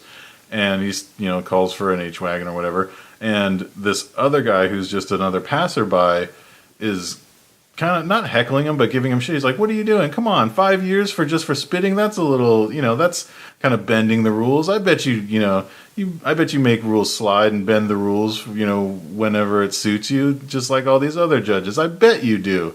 And he just looks at him and he says, "Gambling's illegal, citizen. 5 years." That dude gets arrested too, and it's just, hey, don't fuck with, you know. It's like, and that was just within, you know, he does not care at all, and it's just what's right to him is the law, and that's kind of an interesting way to look at it, because from his perspective, he's not doing anything wrong; he's doing everything right.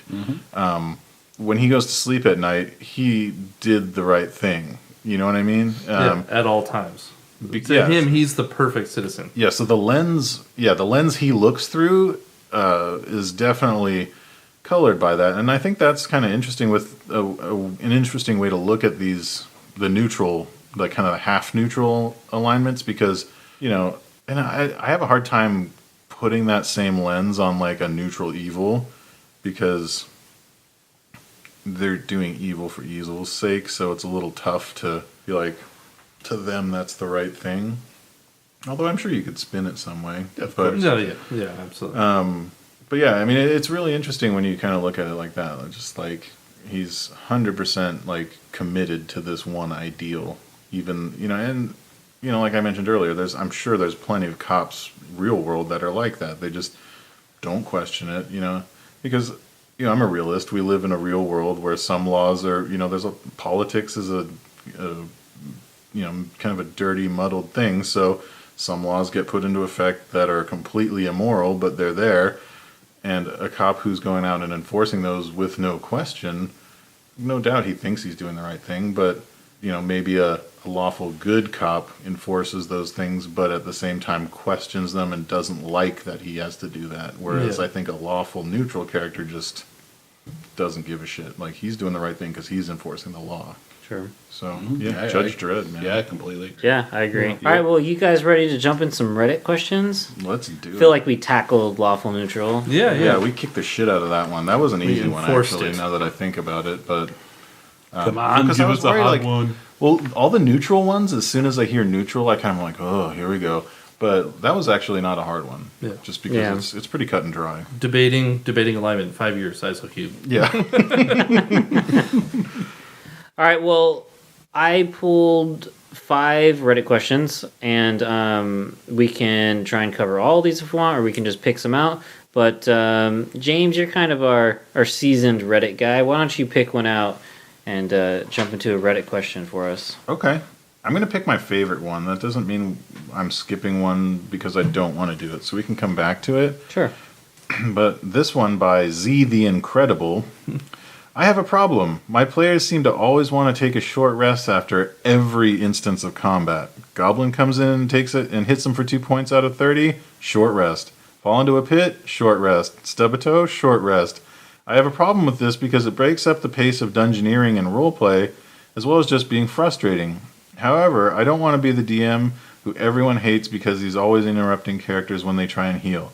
How can I get them to keep going through the campaign without being so finicky about health and spell costs? Or spell slots, rather. The first thing I think of, and I'm not saying this is right by any means, but the first thing I think of is that's how I play a video game. Like if I can stop and heal up, do a little rest, like Skyrim.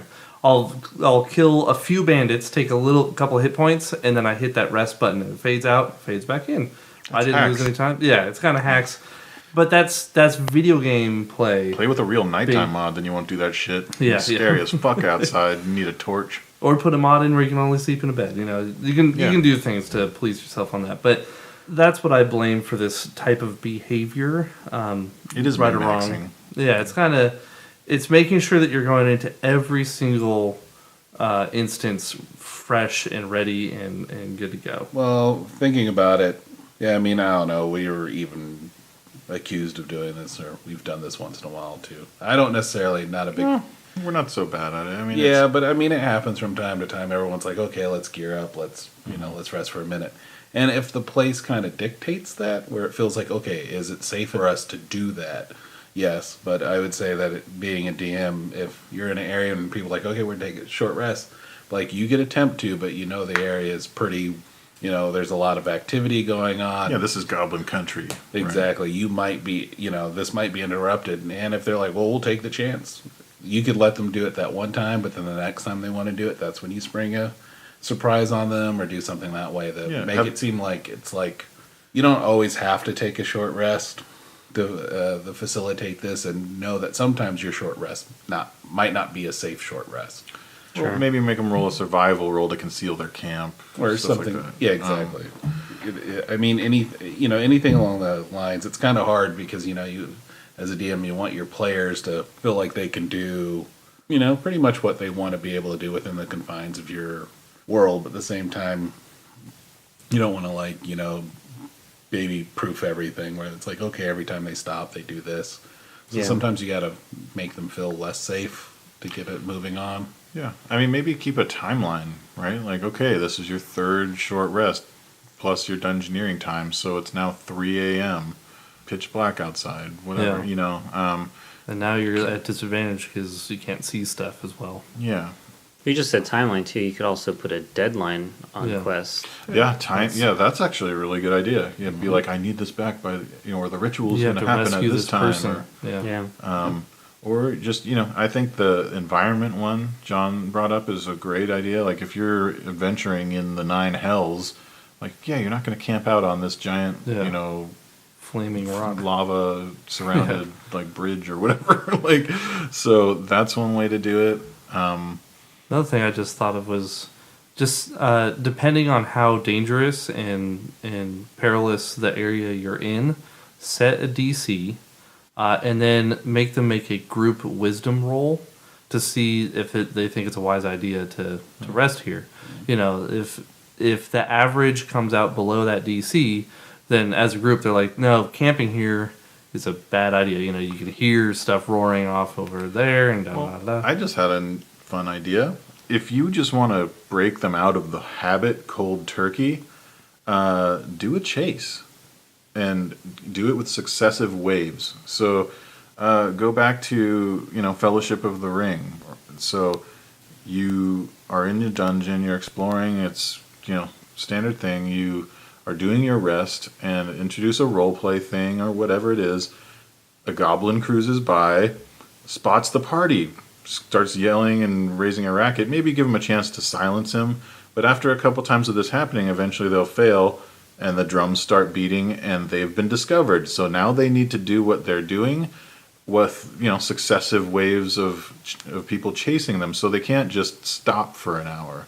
And that's, just one example. But doing things where there's, sort of like a time limit, but there's a pressing threat that they can't just stop.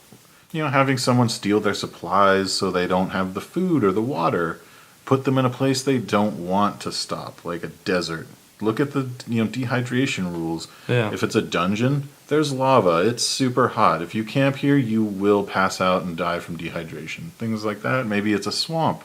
Nobody wants to, go watch Naked and Afraid. No one wants to hang out in a swamp. It sucks. Nope. A lot of situations you can make them all make a survival roll, whether they're good at survival or not. And if they fail, they drank water from a mud puddle and now are off, crapping their guts out behind a tree. Well, and it's like, wow, that's fun. Now you're poisoned, and now you have disadvantage on a ton of stuff. And actually, the more I think about it, the more I really like the idea of having not your weapons and your gear that your players would be pissed about losing, but just their basic shit that they can replace for 10 gold, but don't realize how much they rely on it. If you have a lot of humans and dragonborn in your group and they lose their torches, they might be able to cast some spells. But, your component bag, if you're a mage, now you're in a world of hurt. Yeah. But then, again, going back to that basic survival thing, like you were saying, if you don't have a water skin and you need to now source your water in this, dungeon, now you can be like, okay, cool. You've got a few puddles, roll survival to see if you can find the one that's not brackish and tainted. Yeah. And that actually then becomes kind of a fun adventure. Maybe do a puzzle, aspect of it. But it also gives you a chance to make certain characters shine. Like if I was to do that in our campaign, all of a sudden Traynor is now this invaluable asset because he's this wilderness dude who knows how to survive in the woods. But he would also know, it's the desert. We got to get shade or, whatever it is. So I think, be a DM. Your biggest asset is your environment that you control all this shit. So think of reasons why you wouldn't want to sleep somewhere or hang out there for an hour. And if their idea is to go into whatever they run into next, refreshed and ready and 100% ready to fight it, then up the difficulty of that battle. If they're just trying to make it easier on themselves, well, you can make it a little bit harder, but by just making it more difficult. Whereas if they power through it without doing a short rest, and they're still kind of really messed up, then bring the difficulty down a little bit, and they'll realize that the short rest isn't the key to success. It's making a good story. I've noticed too. You guys drop a couple subtle hints at the right time when we're like, "Oh, do you think we could?" When we ask, "Do you think we could fit a short rest in?" And I always can keep this in my mind the way Brett says it. He says, "You could try." And it's like it's not pretty safe right now. You're not in the best area, but if you want to give it a shot, go ahead. Dropping a hint like that to your players might just kind of throw it in their head, like maybe we should just move on. Yeah. And then, I get the feeling these guys aren't even asking, right? They're just doing. Yeah. We take a short rest. Well, at the same time, you could still do that and respond with it. He's like, "Oh, we're going to take a short rest." He's like, "Are you sure you want to do that? You can try. This is not a good area to do that." Yeah. When they do that, they say, "We're going to take a short rest." You go, "Oh, really? Excellent." And you start looking at your dice, and they go, "Oh, maybe we shouldn't do that." Yeah, think about the DM who's running the Mines of Moria. Yeah. You're okay. So you go through and you see nothing but dwarven skeletons. This used to be a bustling city, and it's completely silent and eerie still. Let's take a short rest. It's safe. Have fun with that, dude. Yeah, you put them in a room, like in the Mines of Moria. They're in a room where the dwarves held up. They closed the door to fight off these things, and they all died in there. You're like, well, look at how well short resting worked for those dwarves. Do you think that's a good idea? But another thing to play off of the lord of whatever dungeon being in charge of what's going on, something you could do is while they're short resting, you tell them you hear someone hammering and working and sawing and construction going on. And then and then when they go into the next room, now there's all these like walls and fortifications. Dude, that's such a good idea. Yeah. Like they start building up their dungeon to defend against your players. Good idea. Yeah, and what you could even do is like set a stacking, like a scale of like, okay, this is the dungeon as they go into it. Every time they short rest at hour 6, or just measure it by short rests. After one short rest, now these traps are in place. Yeah. Now 2 short rests. Yeah, dude, that's fucking brilliant. I love that idea. That is a really good idea. All right, let's move on to the next question, because although this is a lot of great stuff, we're going on it really long. So Z the Incredible, hopefully you get some good advice out of that. John, do you want to pick a question? Sure. I'm going to pick an easy one. All right. Visco0825. How do you price your magic items in 5th edition? I was going to say 5e. I don't know, whatever. You can say that. Yeah, that's fine. It just sounded weird. Okay. I'm currently setting up a shop in my D&D game that has magical items. Is there a good source for prices of magical items? Both consumables, potions and scrolls, and non-consumables, or at least a range for the rarities of each item. Is this more of the DM's part to really estimate and gauge what items they want their players to have? Question mark? Question mark. I'd like to hear John's opinion on this, because I feel like James and I kind of dominated that last one. So yeah. Kind of. I find it weird because I don't necessarily like making magic items open for just like a shop purposes myself. I see it's kind of a cool way to do it, but I like the realm of discovery, putting NPCs that they could battle and take magic items that might be more suited for their character or randomly rolled through chest myself. But yeah, I mean, it's DM's discretion. It's like how much you see a rarity, how much you see it's rare, so figure in a gold cost there and then go from that point.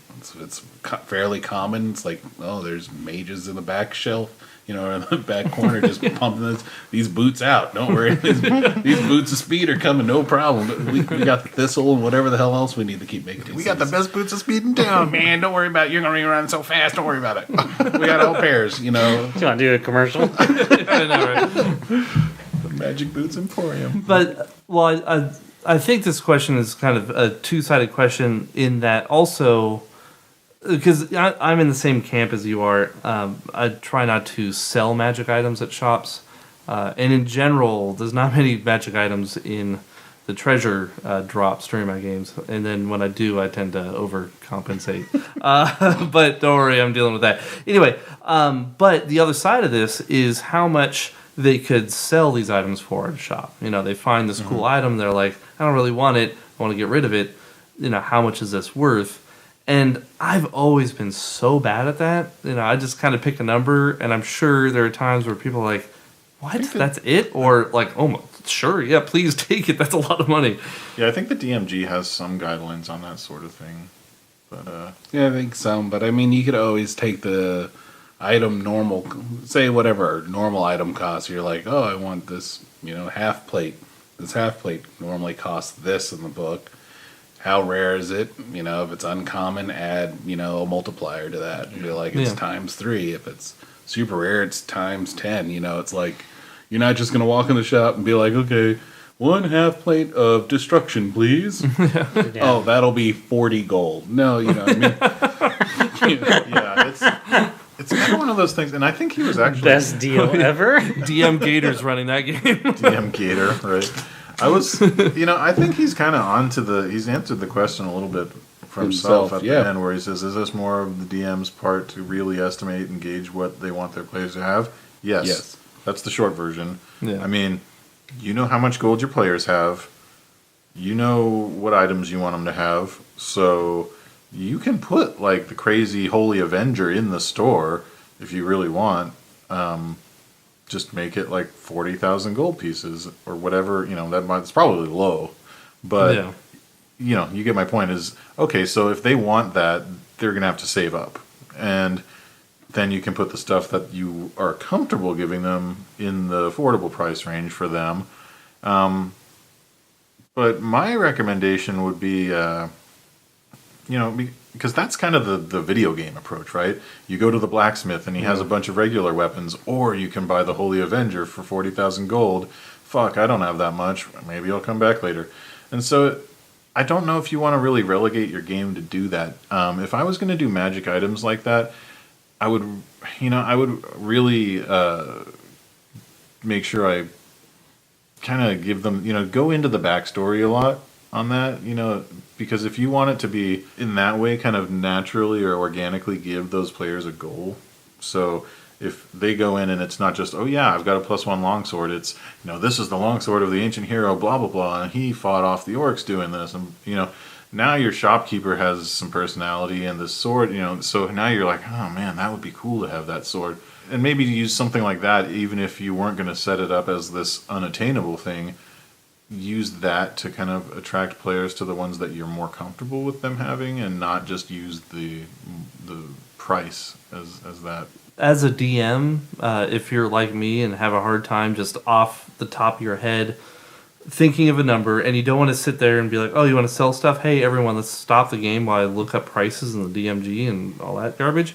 Something you could do is just say, hey, look, there's a shop in the next town. Mm-hmm. So after this session, for the time in between, you can go to that town and sell your stuff or buy stuff there, and you might be able to find something. So that gives you kind of a breather. Like, we'll finish the session, and between games we can talk about it, see what you can buy, this and that, and then we'll roll it, and then it's like, oh, you return, you got a handful of potions. Like any stalling tactic like that's a great idea. Like, like if maybe you don't even have to leave the town, it's just he needs to line up a buyer or something. Yeah. So I think that's a really good idea, because you don't want to be bogging down the whole game with going through the book for values and shit. So all right, well, let's do one more question and let's wrap up, because we're running pretty long tonight. Yeah. Brett, why don't you pick the last one? Okay, by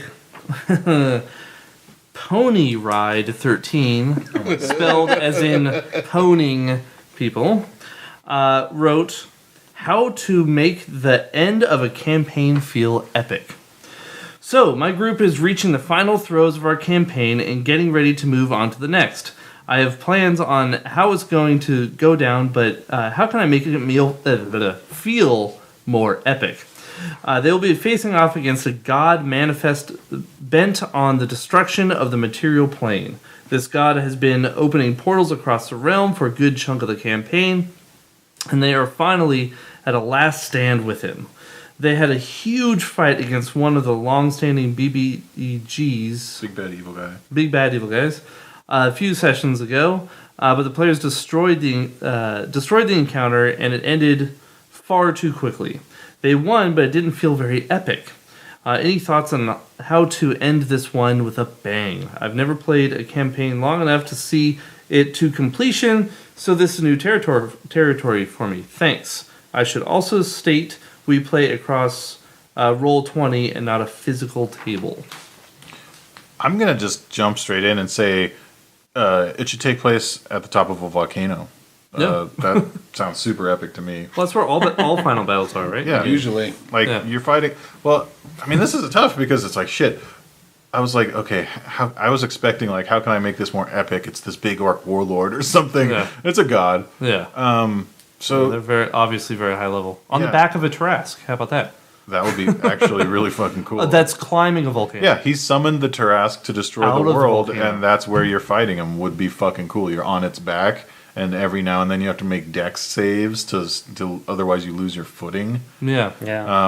If you have an NPC, have him be a secret follower of this god that betrays the party mid-fight. Or talk to a player who seems corruptible and maybe he's been turned. Something like that. Twists. Yeah, twists are definitely good. I think of immediately video games when you get to the boss level and they always summon their little mooks somehow. Yeah. So you're like a spider queen and eggs keep hatching and little spiders come out. Or if it was on top of a volcano, maybe every so often flame elementals or other things keep getting created. Definitely keep the tension up. Yeah, that's one thing I'm slowly but surely learning is if you have a villain guy, give them fucking henchmen. Lots of henchmen. Because if you just put one, no matter how badass you think that dude is, you put him up against an entire group of adventurers, and he's gonna get shredded like you threw him in a fucking slap chop. Yeah. And just went to town. Don't over henchman though, right? Over henchmen all you want, because if you put in too many, you just make them go down with one hit. Doesn't matter. Oh, well, if they go down with one hit, but if you draw it on forever, that will not Well, be yeah, fun. but I mean, that's your prerogative, right? Like, you can put 50 dudes between the party and the and the big bad evil guy, and if it's going super slow and they're not killing anything, just, dial it down a little bit. They kill them, and, maybe they start to waver and run away at the awesomeness of your characters. There's a lot of ways to do that. And also, part of an epic encounter is making the characters feel badass. Yeah. And not in a way of just, we steamrolled your encounter, ha ha ha, but it's the recognition, right? So that's a good example, is enemies running away from your players. Seeing that they don't have a chance against these awesome heroes and they're out of here. Things like that, where you're giving the players those epic moments. Like, look at movies that you like. One thing about the heroes is they're always having these cool kind of like signature moments. Like Jabba's barge, Luke's jumping all over the place, Leia's strangling Jabba. Like, everyone's doing their thing.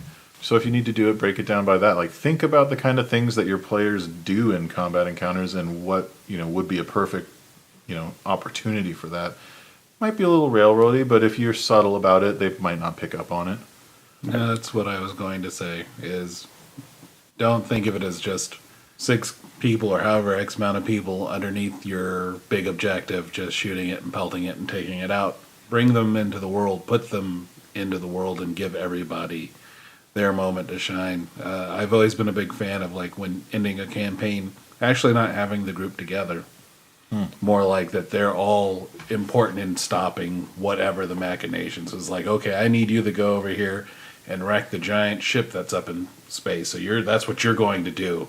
And you and like this one other guy's capable of doing that, while you guys are going to fight this guy down here, and you're going to do this, where everyone has their epic moment to be able to help bring it down to the final bad, and then bring them back together. That's usually what I do. That's what I was going to do with my superhero campaign, was actually have everybody do their respective stuff, be able to have their moment shine, and then have them all culminate together in the final battle. That way it's like everyone did something to get there, not just kind of like, okay, how much damage did you do?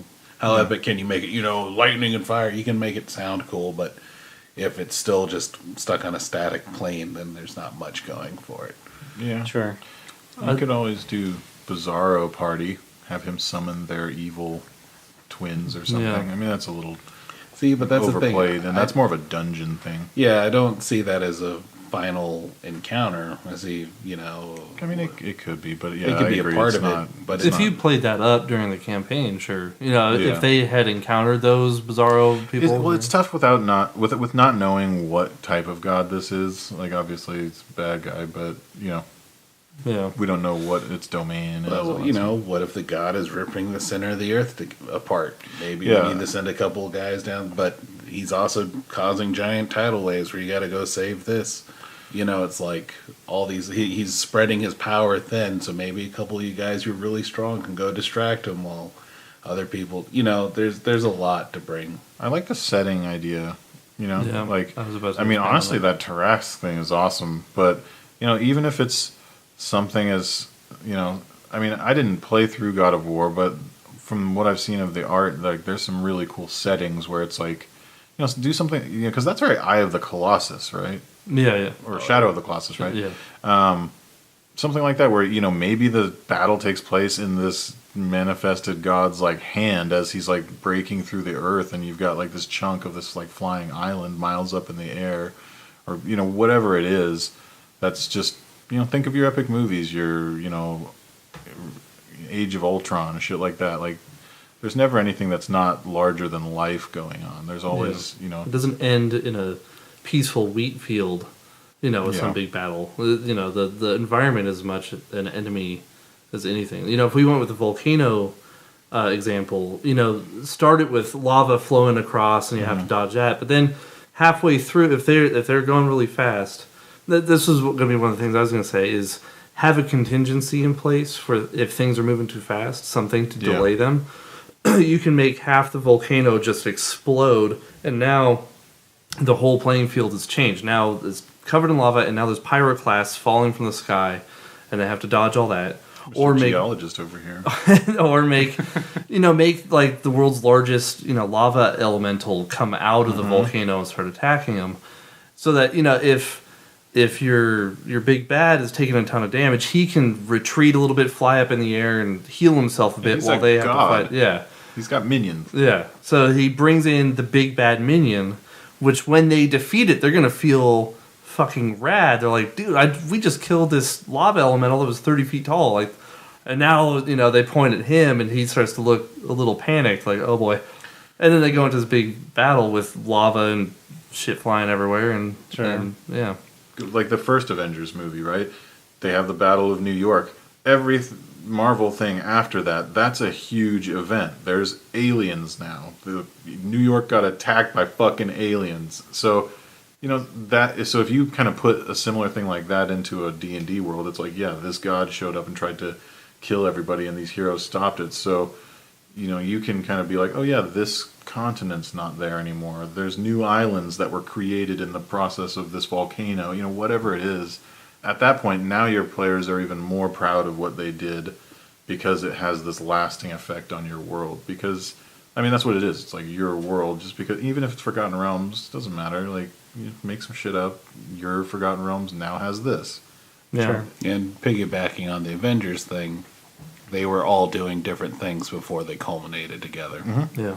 So, again, each person had their moment to do their thing. Yeah. And do it to the best of their abilities. I think that's the biggest thing. Yeah, because you gotta give everyone their moment because they're all waiting for it. Yeah, and it's also one of those situations where actually a good idea would be to go back through your campaign, figure out everyone's favorite parts, because as a DM, that's one of the things you're going to struggle with is making sure everyone gets their moment.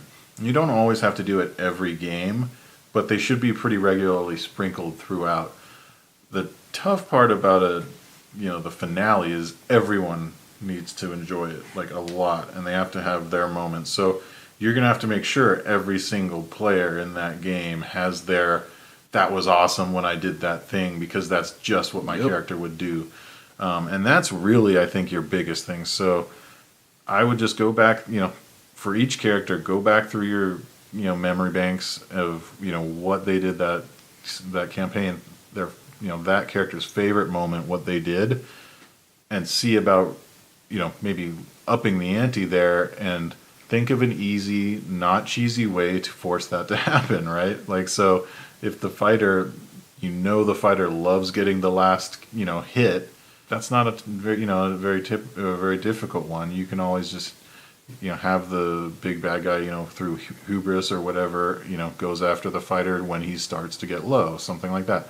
As long as you frame it in a way that you're not being ham-fisted with it, where it's obvious what you're doing, it's not too difficult. I personally really love the NPC idea. I hope that they've had an NPC for a long time. That'd be such a great twist, especially if it was some character that they've come to really love. Mm-hmm. That'd be really great. All right, well, I think we're going to wrap it up for tonight. We have gone way over time than we normally do. It's like 2 hours and 40 minutes of recording. Whoa! I know. Holy moly. D&D. Director's cut. All night long. Unrated. Yeah, All right. All right, well, that's it for tonight, you guys. Thanks for joining us on Per Diem. Thank you to our DMs for being here. John, James, Brett, thank you. Make sure to follow us on Twitter at Orc-Chop Express. Subscribe to that YouTube channel and check out our website, theorcchopexpress.com. You can find all of our social channels there, as well as our SoundCloud links, all that. And make sure to rate us on iTunes as well. Those ratings go a long way for us, and we appreciate it. All right, you guys. Good night. Night. Good night. Yes. Space puns. Space puns. You guys are so weird.